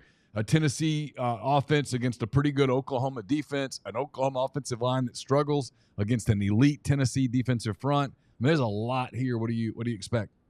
Man, before the season, it's one of those things where Oklahoma's first SEC game is a Saturday night. Josh Heupel, national championship quarterback at Oklahoma, going back to Oklahoma here. This has to be emotional for him. There's no way it isn't. Like I said, I hate taking the road favorites, but, man, I got to stick by my preseason analysis. And my preseason analysis was Tennessee 10-2 playoff team, Oklahoma 6-6. And so I just can't go away from what I thought before the year when everything I've seen so far has kind of held up to that. And, I know Oklahoma's going to be fired up, but I just don't think they're that good. And their offensive line's playing an elite Tennessee defensive line. And I think Tennessee's going to be ready with Heupel, and Nico's a lot better quarterback, getting a lot farther along than Jackson Arnold. So I think Tennessee goes in, takes care of business. I'm sort of looking at the over because Tennessee's going to go so up-tempo. But I think Tennessee goes in and wins the game. I just don't see how Josh Heupel doesn't have them ready with how much this game means to him. Oh, they'll be ready. Yeah, that's my thing. I don't think this is a letdown spot at all. Quickly on a few of these, A&M 22.5-point favorite at home against Bowling Green. I don't have any Well, thought. I actually watch out for this one. Bowling Green almost beat Penn State a few weeks ago. They were winning late third quarter. I'm not saying Bowling Green's like, some elite team, but A&M's coming off that win in the Swamp. They got Arkansas and Jerry World next week. This could be a spot where you get a little bit of lethargic effort. So I'm Bowling Green or nothing here. Iowa goes to Minnesota. The Hawkeyes a 2.5-point road favorite. I know you hate I like under 35.5. I was actually been playing some overs lately, but Minnesota hadn't. I know that over-under's low, but this one, somebody's winning this thing 13-9. So that's my thought. Under 35.5. Akron goes to South Carolina. Gamecocks getting ready for an open date, and then Ole Miss coming off the disappointing loss to LSU. They're a 28.5-point favorite over Akron. Yeah, I don't know. I hadn't seen the Sellers report on that quarterback who hurt his ankle because Robbie Ashford, that backup, can't throw. Yeah, woof. Yeah, I don't know. I just never trust South Carolina laying a big number because they just never cover these spots. But, I also don't like bad back teams. All right, we talked about Ole Miss and Georgia Southern. ULM, the fighting undefeated Warhawks. This one's interesting only, and you'll respect this because you grew up in Louisiana. After all these years, Neal, this is the first time a Booty and a Manning have ever started in a game against each other. How is that even possible with Josh and John David and Peyton and Eli and the family histories of both? And I'm close with Josh, and I've been texting him about it all week. This is the first ever Booty versus Manning quarterback matchup. How about so that? A little bit of, if you're a quarter, that's pretty cool history. That's about all ULM's got. ULM's been playing pretty good, but they're just running the ball, playing defense. General Booty haven't thrown for any yards. The passing games look bad. Texas is going to kill them. I don't have an opinion on the spread, but I do think it's a little bit of fun history. And I'm actually interviewing General Booty tomorrow. I'm going to post that on Friday and talk about the Booty and Manning quarterback history because to me, if you're a football fan, I think it's pretty interesting stuff. Let's see. Yeah, I kind of like Texas minus the 44. Michigan State's getting 7 at Boston College. I don't hate Boston College covering 7 against Michigan State at Chestnut Hill. BC's kind of good. They covered last week against Missouri. I like that quarterback, Castellanos. They got a good running game. You can just, when you watch them play, Bill O'Brien, they're tough. They're well coached. Michigan State, I love Jonathan Smith. They hired from Oregon State. I think he's a great coach, but I just think it's a total rebuild. He's taken over a program in shambles, and they haven't played anybody. I'm sick of the Deion Sanders story, but I'll mention the game because I know people talk about it. They get good ratings. Baylor's a 2-point dog in Boulder against CU. That was the one I lost last week. I went against Colorado, and they actually played well. I think Colorado wins here, too, because Baylor's not very good. And I think Colorado actually played pretty well last week. I know I hate on them, but I thought they blew them out, and I think this is a spot where they should win at home against Baylor. All right. I didn't touch every game, obviously. Are there any college plays that you just love? Watch out for BYU to fight Kansas State as a 6.5-point home of dog. BYU's always, they got a pretty good quarterback. K-State had they had the win at Tulane. They pulled it out. We were on that blowout Arizona. We were on that last week. I remember I told you about that one here because I thought Arizona was so bad. But I feel like this is a spot I wouldn't waste. K-State could win close, but I think BYU fights a little bit. I mentioned Colorado. Let's see. I'm scrolling through. That's the TCU SMU. I got no idea at all. TCU got gutted though. They blew that game last week. That was crazy. That against UCF. Whoever Texas Tech is playing, I remember I liked the over. I'm trying to find it, but they were playing somebody that I thought was going to be. They're playing Arizona State. Okay. It's 56. It's 60.5. That's not enough points. And that Texas Tech North Texas, that game was like in the 80s last week, and I think that Texas Tech Arizona State will be high scoring too. Okay. And you like all right. So okay, we'll get to the NFL. Another interesting week in the NFL. I know the NFL's give Vegas tons of credit, right? They miss a few college games here and there. They are all over these NFL games. I'm really mad at my analysis last week. I gave out that Rams pick, and that was one of the worst. I owe an apology to all the good listeners of this podcast because that was the Rams. They had their offensive line situation was a mess, and they had injuries, and that was one of the worst picks I ever made. Well, but when Kyler's healthy, the Cardinals are okay. Oh yeah, no, they're frisky for sure, and they got a fun one we'll get to. NFL will start Thursday night. I kind of like the Patriots +6. That just feels like a lot of points in a game that's going to be lower scoring in that Patriots-Jets rivalry. The Jets always struggle against the Patriots, and I still don't think Aaron Rodgers is right. I'm not saying the Patriots are very good, but I just think this is going to be a lower scoring game. So 6 is a lot of points. So I kind of lean them there. All right, Sunday we got Denver at Tampa. Tampa off to a hot start. They're giving 6.5 to Denver at home. I mean, this Bo Nix, Tampa's going to be a pretty public side, but you just can't. This Bo Nix thing. I got to say, Neal, I love Sean Payton, and I always will. What the hell was he doing? There's 1:40 left. You're down 13-6 when you kick a field goal. You got one timeout, and he kicks it deep. You're trying to get the ball back with 14 seconds left. That's what he did at the end of the game. He's literally just like, we're waving the white flag. I know we can't win. I mean, I just was like you're hoping to get the ball back with 12 seconds left? I don't know. Maybe he didn't know how many timeouts they had. I just couldn't believe what I was watching when that happened Sunday. I mean, Baker Mayfield's hot. Tampa's hot. They look like a real team, so I like them. Giants are terrible. Browns are terrible so far. Cleveland at home giving 6.5 to the Giants.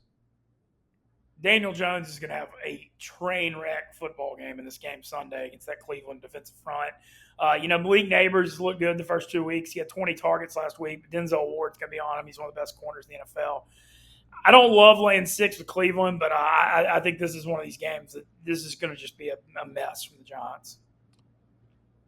Your Saints, man, they look like Super Bowl contenders right now. 2.5-point favorite over Philly on Sunday afternoon. Interesting game right out of the bat. Philly not playing well. Saints playing really well. The line's a small one, which kind of makes it feel like Vegas is trying to sucker you into going Saints -2.5. Yeah, no, that's what I thought too. I thought the Saints should be 3 here. No A.J. Brown hurts, man. Hurts bad. And that passing game's not the same without him. And then the Philly defense, they put so much in their defensive line, and people are running it down their throat. Their secondary look bad. I mean, I like the Saints. My only concern is just everybody's going to like the Saints this week. Yep. And very public. It looks real public. So I'm going to take the Saints, but I'm not going to go too big because I feel like, I don't know. I guess I've been doing this so long that whenever everyone likes one side, it always scares me a little bit.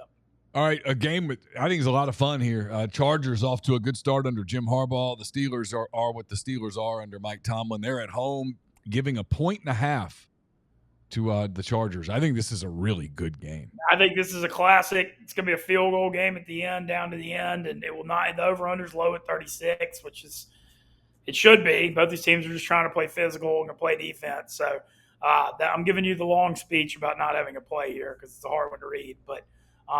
I think this game's going to be exactly what you think it is. 17-14, physical. Neither team can win. Here's another one I kind of like. I'm interested in it. Texans go to Minnesota. Minnesota coming off a big home win over the Niners. They get the Texans in town. Vikings get 2 points at home. Yeah, Minnesota's tough at home. This is one thing to look out for. Stephon Diggs going back to Minnesota. I think he could be a guy that could have a big game here. Justin Jefferson is day to day. They avoided a major injury there because if he'd have been out, that would have hurt their offense. I'm going to stay away from this game. I think maybe take the over if I take anything, but I think it should be a fun one to watch. Packers go to Tennessee. Titans off to a bad start. Packers got a win with Malik Willis last week. They're a 2-point dog in Nashville. God, it's going to be hard to hit submit, but I lean Tennessee here. Malik Willis can't pass. Titans have a pretty good run defense, but Will Levis is just giving game. He's just giving these games away the last 2 weeks. But I think this is a spot where everybody's going to be on Green Bay, and they're going to be trusting a quarterback that can't really throw forward passes, and that's just not something I'm going to do. The Bears still trying to get quarterback play out of Williams. They go to Indianapolis. I mean, this is woo. I kind of love the under here, 43.5. Bears a 1.5 dog in Indy. I like Indy a good bit here. The Bears thing, I ended up taking the Bears +6.5 Sunday and got away with murder. They should have lost that game by 3 or 4 touchdowns. This Bears thing looks bad. I mean, their offensive line, Caleb Williams looks gun shy. And I know Anthony Richardson is a terrible passer, but this feels like the game where he breaks it out on the ground a little bit. Indy's 0-2. They got to have this game. And I think Richardson's going to run a lot in this one, and the Colts are going to win. Okay. The Panthers bench Bryce Young. They go with Andy Dalton. They go to Vegas to play a Raiders team that got a big win last week. Raiders giving 5 in Vegas against the Panthers, who look horrible. Yeah, I like the Raiders. I mean, this Carolina team, I'm at a point where, like, all the NFL betting rules don't even apply to them because that's how bad they are. And, I mean, Dalton, the one thing, he'll take care of the ball a little better than Bryce Young, but that's all. I mean, maybe they have less turnovers. They're still not going to be able to move the ball. And the Raiders may not be that bad. You got to give them some credit for pulling out that game in Baltimore. Brock Bowers is a dude, too, man. He looks awesome in the NFL. And this is also the Raiders' home opener, so they should have some energy here. So I like the Raiders. All right, Dolphins go to Seattle. Long trip. Obviously, the Dolphins, no Tua, 4.5-point underdog in Seattle against the Seahawks. And I think this is a bad deal for Miami losing Tua because having Skylar Thompson out there, long trip, Seattle's got a good home field advantage. I think this is a tough one for Miami. I think they're just in real trouble here, and I lean Seattle. Niners need a win. They go to play the Rams team that got blown out by Arizona. The Niners a 7-point road favorite. I like under 44.5 a lot in this game. The Niners without Debo, without McCaffrey. The Rams have no Cooper Kupp, no Nukwa, and their offensive tackle situation's a mess. I mean, the Rams are sitting in a spot where the season's about to get away from them. I mean, they've just got everybody out already. And I think this is all, these teams know each other, McVay and Shanahan. I think the Niners are going to run the ball, and this is going to be a lower scoring game, so I'm going to slam the under. All right, big game I'm looking forward to watching, 3:25 game. It's the Lions and the Cardinals in the desert. Detroit's a 3-point favorite in Arizona. I kind of like the Cardinals here. I do too. Jared Goff seen some really bad interceptions the first 2 weeks. Like right when you convince yourself he's good, is he? And then Amon St. Brown's banged up, which I think hurts them. And Arizona, man, they're that frisky, fun team right now. And the thing with them, when Kyler Murray is healthy and can run, it's a different deal. He gets banged, his body type, he's going to get banged up. He does every year. And once he has some kind of body ailment where he's not as mobile, they lose a ton of their value. But, man, and I think Jonathan Gannon's kind of a good coach, too, a little sneaky. So I like Arizona here, too. And, the only thing is, like, my analysis, I mean, I was so wrong in that Rams-Cardinals game last week. I hope I'm not trying to just overcorrect myself here. Another afternoon game that's a really good one, man. It's Sunday afternoon, 3:25. If you're finished like me and your goal is to get done with your work and turn the grill on and stuff, this is a good one. Baltimore goes to Dallas. The Ravens a 1-point road favorite against a Dallas team that got embarrassed by New Orleans. Yeah, the Ravens are 0-2 and a must-win here after they blew that Raiders game.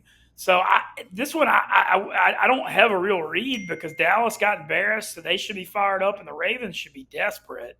So I think we've got to sit back and watch football kind of situation here. What I will say, these games in Dallas go over a lot. For some reason, these games at Jerry World get real high scoring, and I missed a shot there in that game last week. It was like 45.5, and there were 63 points. But I would lean over, but it's kind of high. But as far as the line, I got absolutely no idea. All right, getting close to the end, the Sunday night game, the Chiefs go to Atlanta to play the Falcons. KC 2-0 after beating Baltimore and Cincinnati in super close games that they could easily be 0-2, but they're 2-0. They go to Atlanta. Feels like they're kind of on some borrowed time here. I kind of like the Falcons plus 3.5 at home on a Sunday night. I can see it. The thing I think this is the game Mahomes gets untracked with Rice and Worthy on this turf. And I like over 46.5. I think this game could get a little wild. Mahomes had bad games the first 2 weeks. Cincinnati actually has a really good pass defense, though. Travis Kelce, by the way, first ballot Hall of Famer, all that. He can't separate anymore. He's still going to be useful in the red zone and on third downs, but, it ain't what it was. So be on the lookout for that. But I like over in this game. I just can't wait for them to break up. It's going to be so exciting. I'm looking forward to it. All right, 2 Monday night games. We got Jacksonville in Buffalo. The Jags a 5-point dog, and then the Commanders go to Cincinnati. The Bengals absolutely must get a win at 0-2. They lay 7.5 to the Commanders. This Buffalo-Jacksonville game, I'm going to be the only – Jacksonville's looked so bad, but for some reason, the second I saw this line, it looks like a rat line on Buffalo. And so I kind of leaned Jacksonville +5, even though that's hard to even say with how bad Lawrence looked last week. What I actually do like is the under in this game. Jacksonville has played Buffalo a couple of times down in Florida, and Josh Allen's had horrible games against them the last few years. I don't really know why, but the Bills have had a couple of efforts where they've scored like 7 points against them. So I'm leaning under there. The Commanders, Bengals won. The Bengals are 7.5. My only real thought, I think this is the Jamar Chase game. He's having this contract stuff, all these problems. The Commanders' secondary is, none of these guys belong in the NFL. And so I think Jamar Chase is a breakout game. And since he should be fine, the Commanders, I don't know. Fun quarterback matchup for the LSU fans here with the 2 Heisman Trophy winners. But God, the Bengals, it's just hard to lay 7.5 with them because they're just so prone to playing close games. But basically, just bet Jamar Chase's overs. That's what I got. He's going to be a huge game. Ben, as always, I appreciate the time. Hope you have a great weekend in Chicago, and we'll catch up again next week. Sounds good. Thanks for having me, Neal. Appreciate you. Rob Forster of Wonderbird Spirits, kind enough to join us here on MPW Digital Extra. Rob, I told you this when I was out at the distillery. Your story's just kind of fascinating, and while I enjoyed hearing it, kept thinking the whole time people would love to hear this because I think there are a ton of life lessons in it, and I just think sometimes it's great for people to hear how crazy sometimes stories are, because your story, and I mean this nicely, is crazy. So I kind of want to dive into that a little bit. So you didn't just wake up one day and go, you know what, I'm going to move to Mississippi and start a gin distillery. Your background, it's not like you were a lifelong gin maker. That's not how it worked. Take us back a little bit to what you were doing and sort of how this evolved, because it's crazy. Well, thank you, I suppose, and I will say I'm thrilled to be here, and I really enjoyed you being at the distillery a couple weeks ago so much. Thank you for coming and connecting with us. Yeah, Neal, it's when I go back on the timeline and think through how it actually happened, I understand how someone would say that it was a little bit crazy, but of course, when you live it, right, it's day to day, week to week, kind of episode to episode, and it flows a little bit more like life does, right? Which is like you make the best decision you can in the moment. Take a look at what's in front of you. Once you started on a path like this, an entrepreneurial path, you start knocking down obstacles and so on. But in a very general way, I think what I told you the other night was that, I'm originally from South Louisiana and went away to school, and parents pushed me to become a lawyer and kind of be a corporate guy and move to a big city and get a big job. And that was all well and good. But the whole time I really knew that it wasn't the thing that I most wanted to do with my life. And I don't think I'm alone in that sort of thing. I think many, many of us have those instincts and echoes in their heads.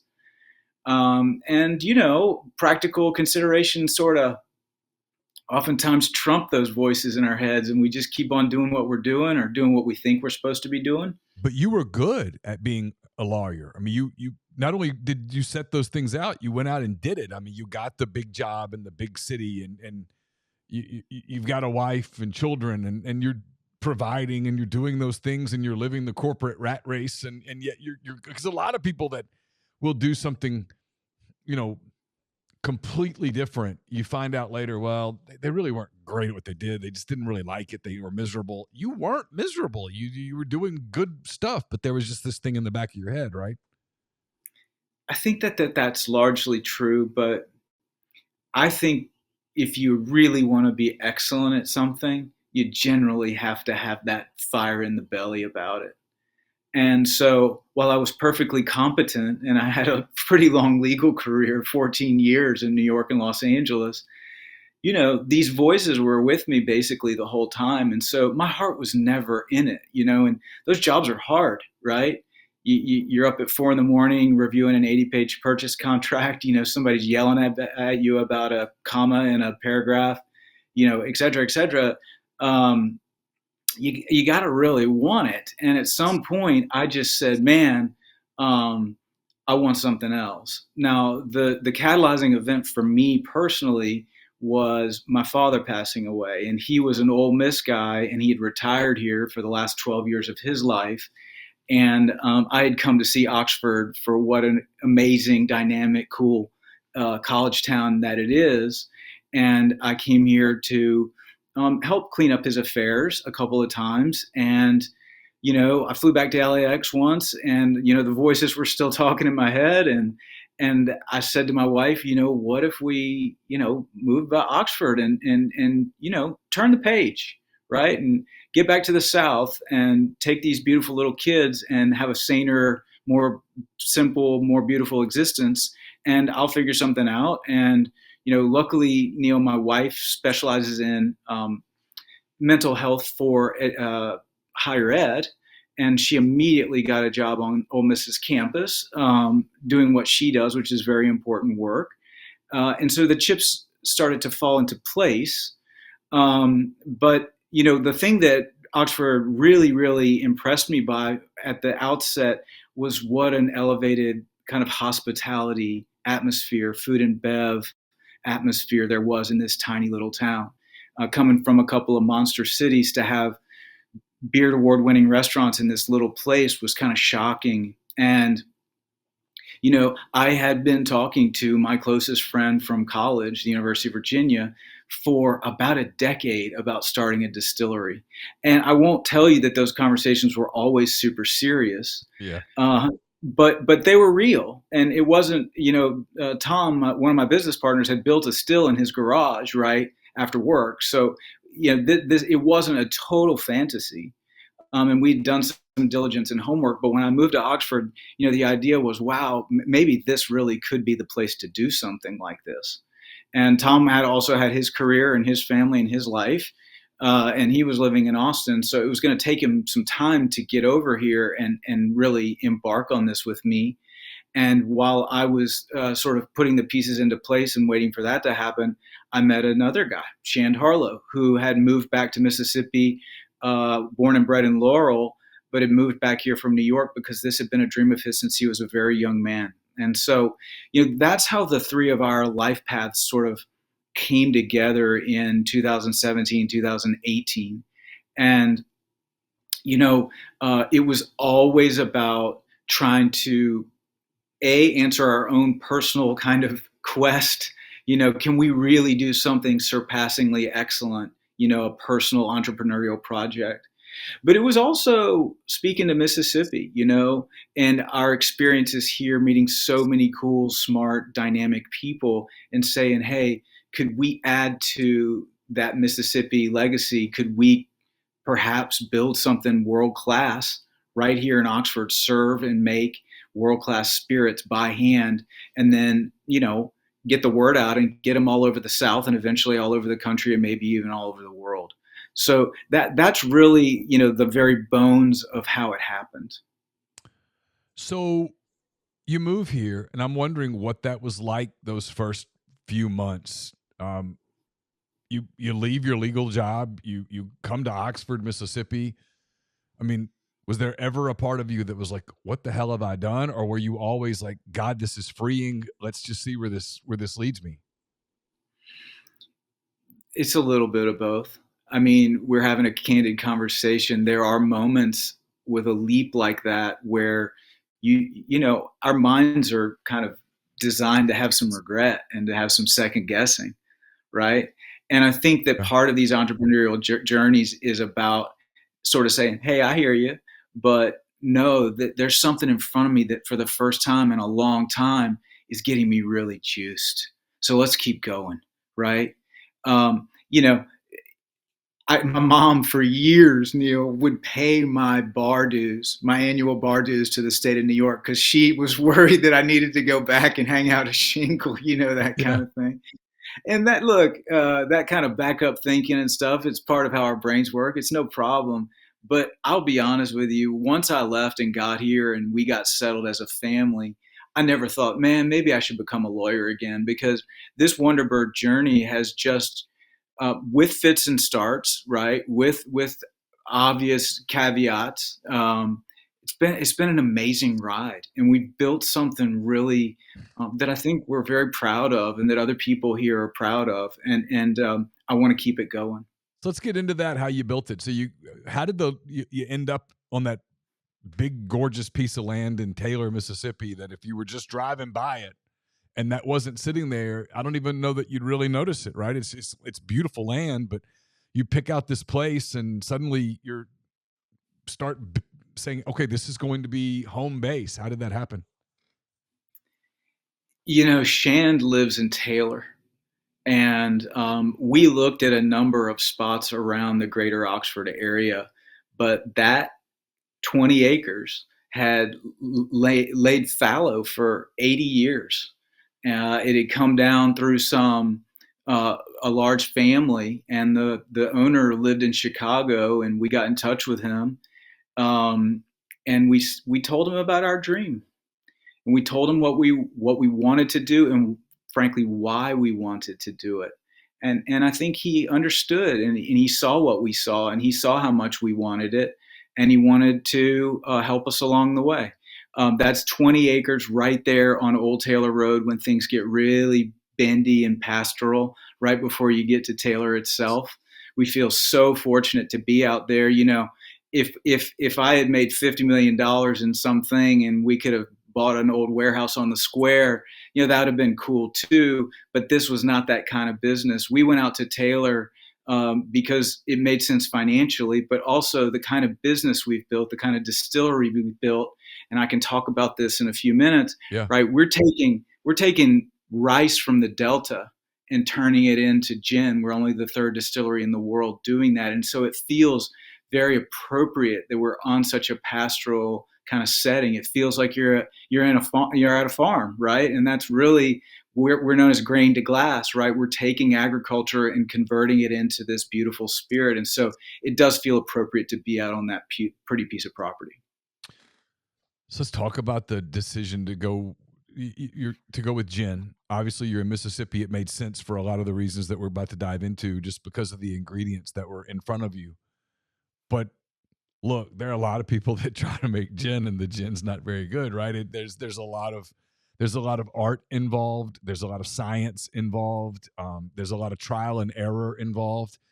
I guess kind of walk me through some of the maybe the early stages of that. What did you learn? How much did you learn from trial and error? How much did you lean on experts, that kind of thing? And then I know you guys used some of the ingredients from right there on the land that you you got it. You used. Yeah. So just kind of walk us through that a little bit, because I think it's fascinating.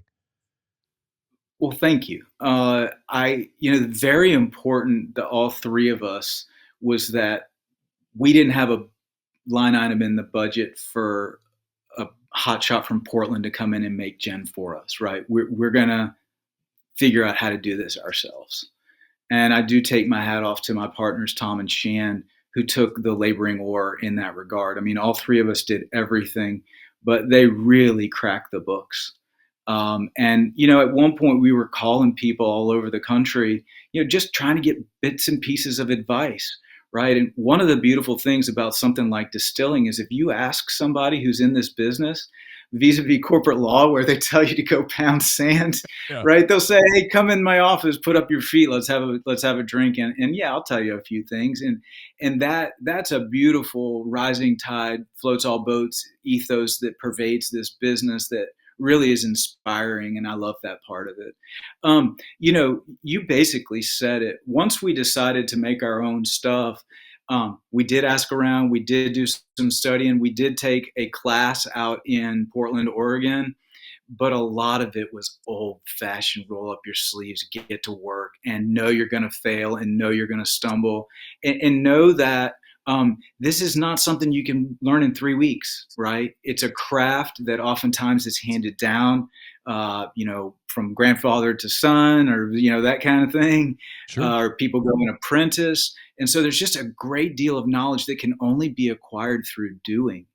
And again, I take off my hat to Tom and Shan, but, Neal, you can't really distill at scale legally until you get a bunch of federal and state licenses. And so there was this weird period where we had to get little kit stills, right? Little baby, almost like chem lab stills, and just try to make micro runs to learn the rudiments of how this stuff works, right? Before we could really even graduate up, get our licenses, and start making runs on professional equipment.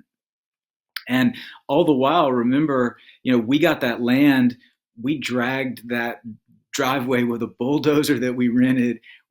Tom got architectural software, we designed a building, and then the three of us built the building as much as we could with our own 3 sets of hands. We were trying to put the business together, raise some money. We were trying to do all the licensure, and then we were trying to figure out how to make gin.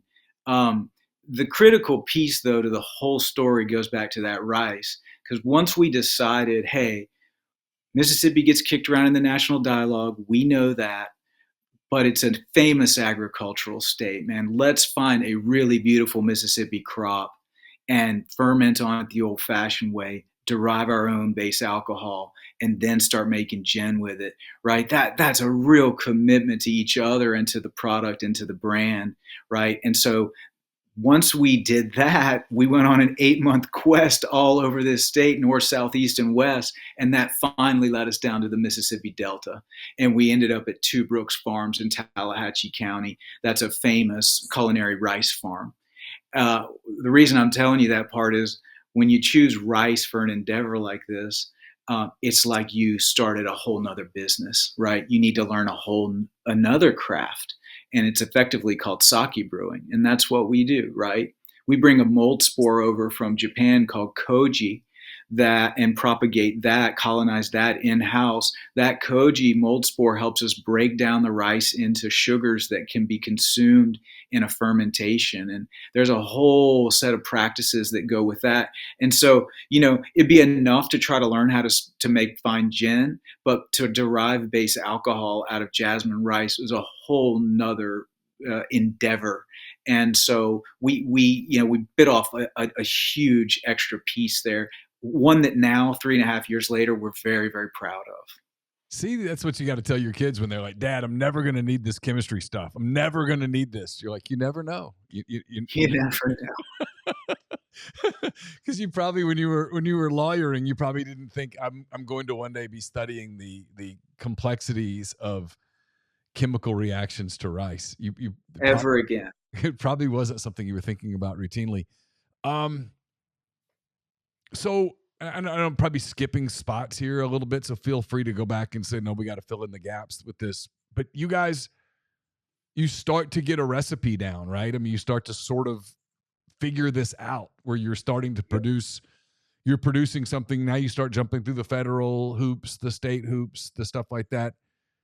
And you built, because the first time I came out there, I want to say it was 20.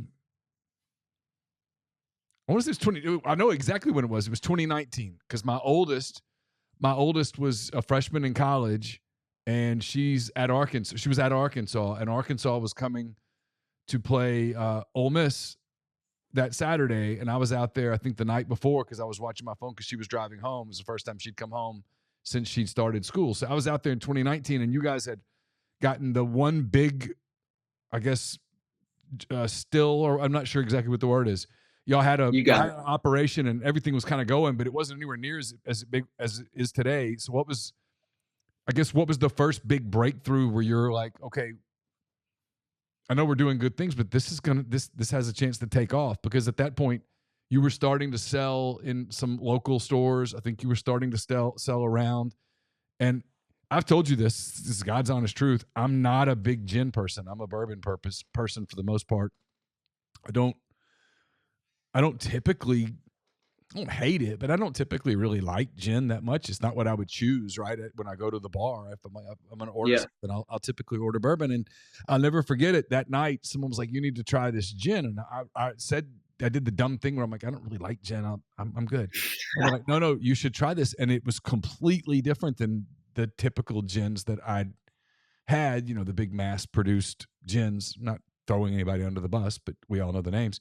And it was different. And I was like, oh, that's completely different. Now I can remember kind of that way. But you guys have come a long way since then. So how did you get to that place? And then where did you go from there? Thank you for those kind words. That means so much to me. It's 2 or 3 times a week that someone says, "Hey, y'all seem great and this seems really cool, but I don't really drink gin, sorry." And then I say, "Totally understand. We just smell this stuff." And again, it's derived from jasmine rice. And so they smell it and they get that nose. And I go, "Well, now hold on, that's not what I was thinking. Let me take a sip." And then they're like, "Well, yeah."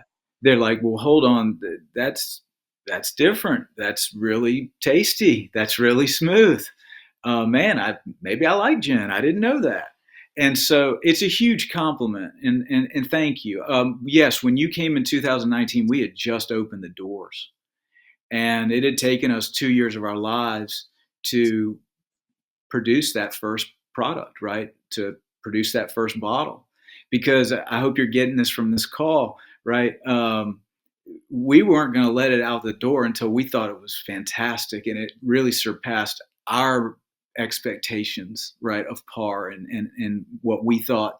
Look, this is an extension of us as people, right? And we wanted it to be absolutely as good as possible in every way. So it took about 2 years to do that. Once we were to interrupt, but I got to know, because I'm curious, because this is like, what's that like when? Because that's like almost like you made your baby, right? I mean, what's that's right. What's that's that right. like when you finally get to that place where you guys taste it and I'm guessing sort of look at each other and go, "This is it. We're ready. We're ready to go to the next step." That had to be an incredible, like almost emotional moment, I'm guessing. It was. I will tell you, our hearts are leading in this project, but we also are data guys, right? You have to be in business. And so we kept iterating, right? Recipe after recipe after recipe. It's, our first product is called number 61 because it was the 61st combination of those 10 what are called botanicals, leaves, roots, berries, etc., that you combine in a gin to give it its distinct flavor profile. We got much higher than 61. I won't tell you how far we got, but 61 had stood out to us as a truly beautiful, balanced, unique iteration, right? And so a man that we had met at that Portland tutorial 18 months prior had said, "Hey, if you ever get close and you need a third party to judge you and tell you where you are, send me a sample." And I got in touch with him and sent it to him. He judges gin all over the world, right? He's a world expert. And he sat us down on a Saturday and did a online kind of judging as if we were at a competition. And he said 3 hours later, he went through absolutely everything they do in a competition. Pretty rigorous. He said, "I'm giving you, that's a 4.2. You're going to win a lot of competitions with that gin. I think it's time to go to market." And so, Neal, the question you're asking is, how did you decide? Is because we really got a monster validation point externally, right? We could have kept going and going and going, but Todd said, "Hey, you got something special right there." And it's the one that we thought was special too. So that was the shove that kind of said, "Okay, go for it." And, we released that gin. The public immediately liked it, but the biggest spirits competition in the world, San Francisco World Spirits, gave it a gold medal 3 months later, right? And so that's how we began to know that this is the crazy part where I'm like, okay, we are not nuts, right? We've been out here for 2.5 years in this field, and we aren't nuts. We're actually doing things pretty well, and the public is taking notice. It had to just be an incredible feeling at that point, because it would and you're right. I mean, when you take a big leap, sometimes those doubts kick in so strong, and you think, "Man, I'm an idiot. What have I done? This was crazy." Yeah. I mean, and then to have that moment had to be so cool. So you take it to market. You're getting great results. You guys didn't stop there, though. You kind of kept rolling. COVID hits. I'm wondering, like, that whole COVID thing where the world shuts down and we all lose our minds. Did that almost give you guys an opportunity to sort of study a little bit more? Did that slow you down and almost derail you? COVID gave and took in so many ways for so many people. And it was the same for us. We had presented the gin at the James Beard House up in New York 2 weeks prior to COVID. And it had gone over super well. And all these New York distributors wanted us. And we were like, my God, we're on a rocket ship. This is fantastic. And then COVID happened. And, I don't have to tell you, the whole world stopped. Business stopped. Life stopped in many ways. And our project stopped, right? There is nowhere to go with a baby gin brand, from Oxford, Mississippi in the middle of that pandemic. We were so new. There's just nowhere to go. And, you need distribution relationships to really accelerate in this business. And there were just none forthcoming during that whole stretch of time. A couple months later, as we were all kind of sitting around looking at each other going, what are we going to do? We broke a branch off of one of the granddaddy magnolia trees. That was April of COVID, right? And said, I wonder if we could ever get Mississippi magnolia in a gin. We got a lot of extra time on our hands. Let's go back out to the distillery, get back out the chem equipment, right? And go back into R&D mode, and try to find the opportunity in the crisis, right? And that's one of those happy accidents that led to us dropping a second gin at the very end of COVID called our Magnolia Experimental. And we take local magnolia flowers every late April, early May, and distill those long white petals, which deliver that beautiful, buttery floral note that no one's ever had in a gin before. We're from the, Magnolia State. What could be more Mississippi than, midsummer magnolia? And it really created a sensation. That gin is fantastic. It also won a gold medal from San Francisco, but it also won Garden and Gun magazine Made in the South, a huge competition of makers that happens every fall. And so then we had two kind of ponies to take out into the market, right? Really beautiful accoladed gins. And that, again, that accelerated everything for us and made our name in this business. Then you start getting into a lot of the bars, right? That's a big part of that I didn't even ever really think about. For some reason, I always was thinking about, how do you get into package stores and how do you get into this and that, but actually getting into like acclaimed bars that people go to and drink and getting the trust of bartenders and restaurateurs and stuff like that to recommend your gin to customers and things of that nature, where people say, hey, I had this gin at this bar in New Orleans or New York or whatever, and how do I get that into my local package store back home in Charlotte or wherever the heck you are? That was the part I never really thought about. And you were telling me about that. And I was like, oh, I could see how that word of mouth and stuff kind of almost takes off from there, but you've got to get started someplace to get the word of mouth going. It's a monster part of this business, especially with a super premium, cocktail gin. We typically are going to go into the 10 best places in any town. And when I say best, I mean most high execution, most intentional, oftentimes most expensive, right? And that's when it's your opportunity to go in and meet 2 or 3 really world-class bartenders, right? At some place in Nashville or Atlanta or New Orleans, and tell them what I've told you over the last few minutes and get them excited about how we make it. Neal, how we make this stuff is so pure, right? This is like the really pure version of the production process. And again, when people hear that we make our gin from Delta rice, right, it gets them so excited. That choice added what in our business there's something called mouthfeel, and it's a reference to the viscosity of the liquid, the weight of our alcohol. It really, really flourishes and shines in martinis and other classic gin cocktails. And so when I get a chance, or Tom or Shane gets a chance to tell our story and then serve a martini at a big time bar, right, the bartenders get excited because it's just not something that they see every day, and it lends itself to really, really beautiful cocktailing. So I know I'm jumping around a little, but I don't want to keep you forever. You've got some bourbon barrels now, and that I guess were once wine barrels, became bourbon barrels, and now you're putting your gin in those barrels. And I was really lucky. Yeah.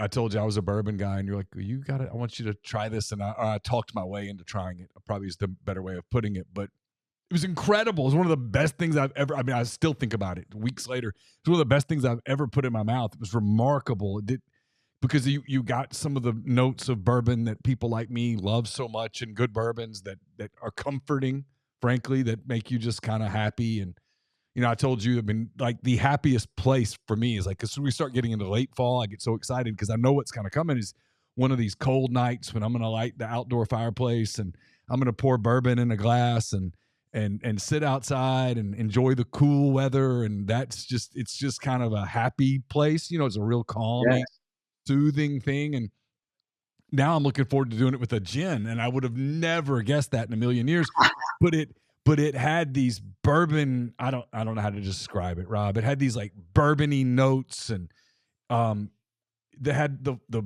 wonderful floral taste of the gin. And it was just, it was amazing is what it was. And it wasn't even complete yet. And I was like, oh my God, it's going to get better.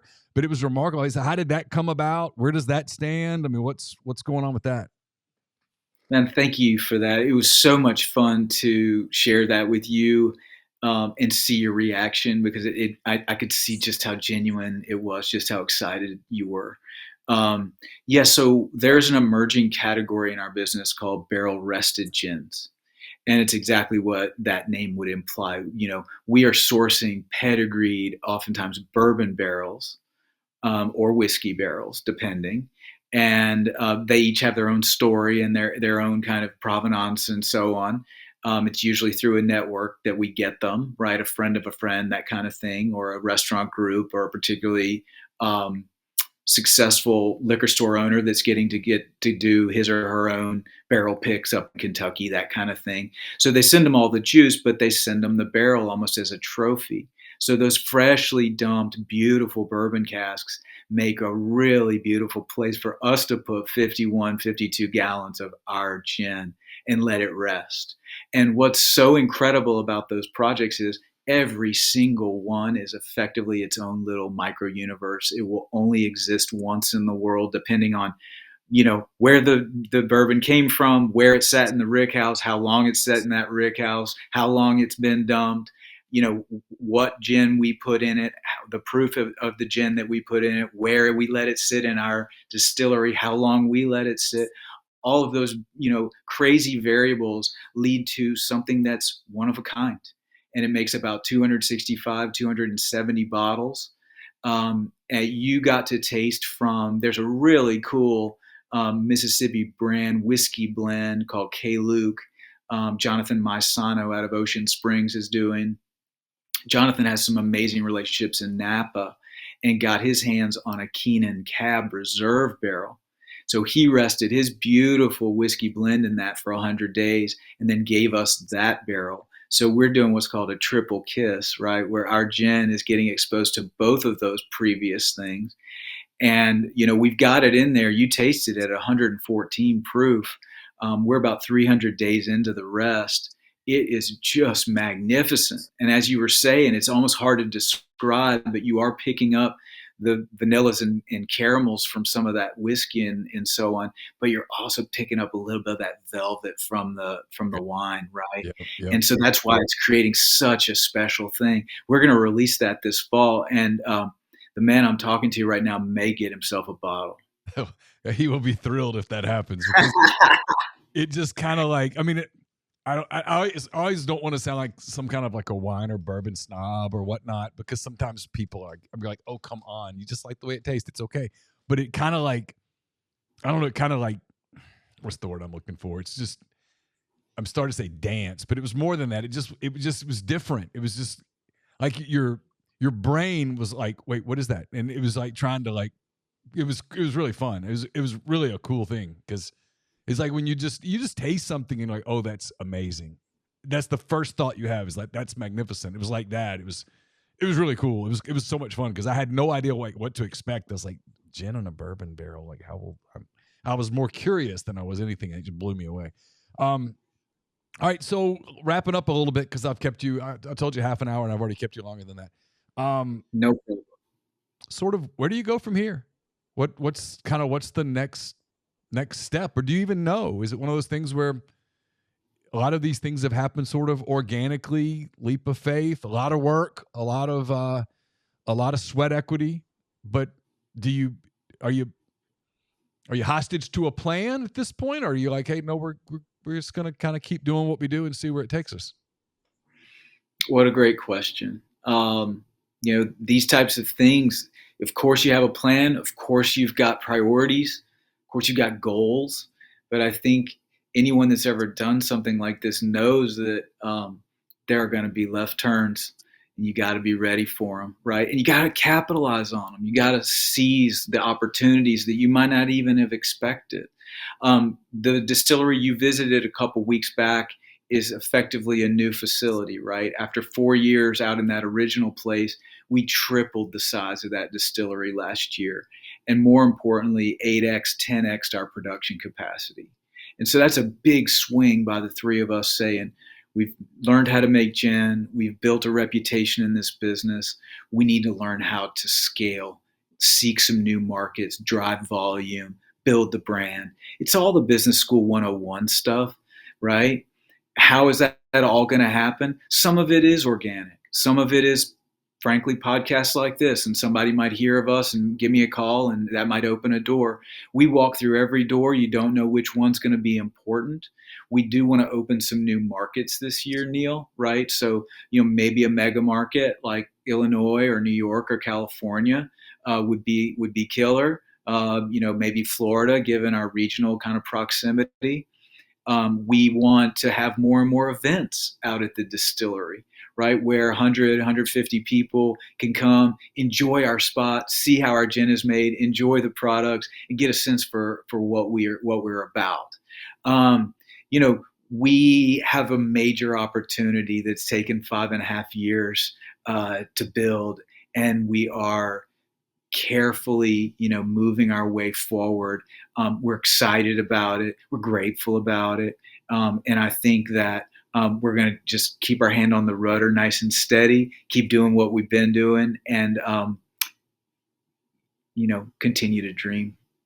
So for people who do want to get in touch with you, maybe someone heard this and they just want to talk to you. Maybe someone's interested in renting out the distillery, the whole area. It's really hard to explain. It's almost something you need to go see. It's hard. I don't know that I'm a good enough describer to describe it. It's beautiful land. It's this big. It's just really it's elegant and it's really cool. It's a really cool spot. Thank you. It's available for rentals, game day events, things of that nature. People that want to get in touch with you, how do they do it? The best way is, Rob at Wonderbird Spirits does it. Or to follow us on Instagram at Wonderbird Spirits. We've got a really nice feed that gives people a sense of what this project's about and what we have going on out at the distillery. Anybody send me an email is going to hear back from me within an hour or two. And I'm happy to share my number at that time and get people on the phone.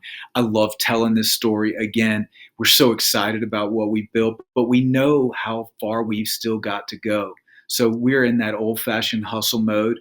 Trying to build a business. I'd love to hear from anybody. Yeah, I just think it's such a cool story. I think like I told you at the beginning, there's kind of some life lessons a little bit about believing in something, applying yourself, pushing through failure, pushing through doubt. So many things that there's no way to learn those things in school. There's nobody can teach you those things. There's no store to go buy that stuff. You just have to sort of endure it a little bit. But for you guys to see the success on the other side of all of that, just to know how much you put into it and to get it's really, I was super excited for you guys. So it was a really neat thing. So I appreciate you giving me some time today. Neal, that means so much to me. Thank you. And the fact that you saw all of that really meant a lot to me, meaning you got what you just said. There is a lot of risk. There is a lot of, no, there's a dream here and we're going to pursue it, right? And take some punches along the way. This is the pure version of the story and we are proud of it. And I just want to say thank you for bringing me on today. Thanks, Rob. Appreciate you. Hope to see you soon. You too, man. Bye-bye. Our thanks to Dave Shumate, Rob Forster, Ben Mintz for their time today on MPW Digital Extra, presented by Rustic Revivals Furniture Company. We have more content throughout the day on Thursday if you're watching in the YouTube stream all day, wrapping up with Hand Raise Guys later this evening. And, of course, if you're listening in podcast, do us a favor. Hit the subscribe button, hit the follow button, give us a 5-star review, hit 5 stars, then you can say anything you want in the reviews. Just give us 5 stars. If you're watching on YouTube, hit the subscribe button, hit the follow button. We'd really appreciate it. We are closing in on 10,000 YouTube subscribers. Help us get there. If you're not subscribed already, we'd really appreciate that. We'll have full coverage at MPW Digital and rebelgrove.com all weekend. Ole Miss and Georgia Southern 6:45 on Saturday. So stay tuned. If you're in the YouTube stream, McCready and Siskey follows next. Thanks for being with us. And again, thanks to our guest. Talk to you soon.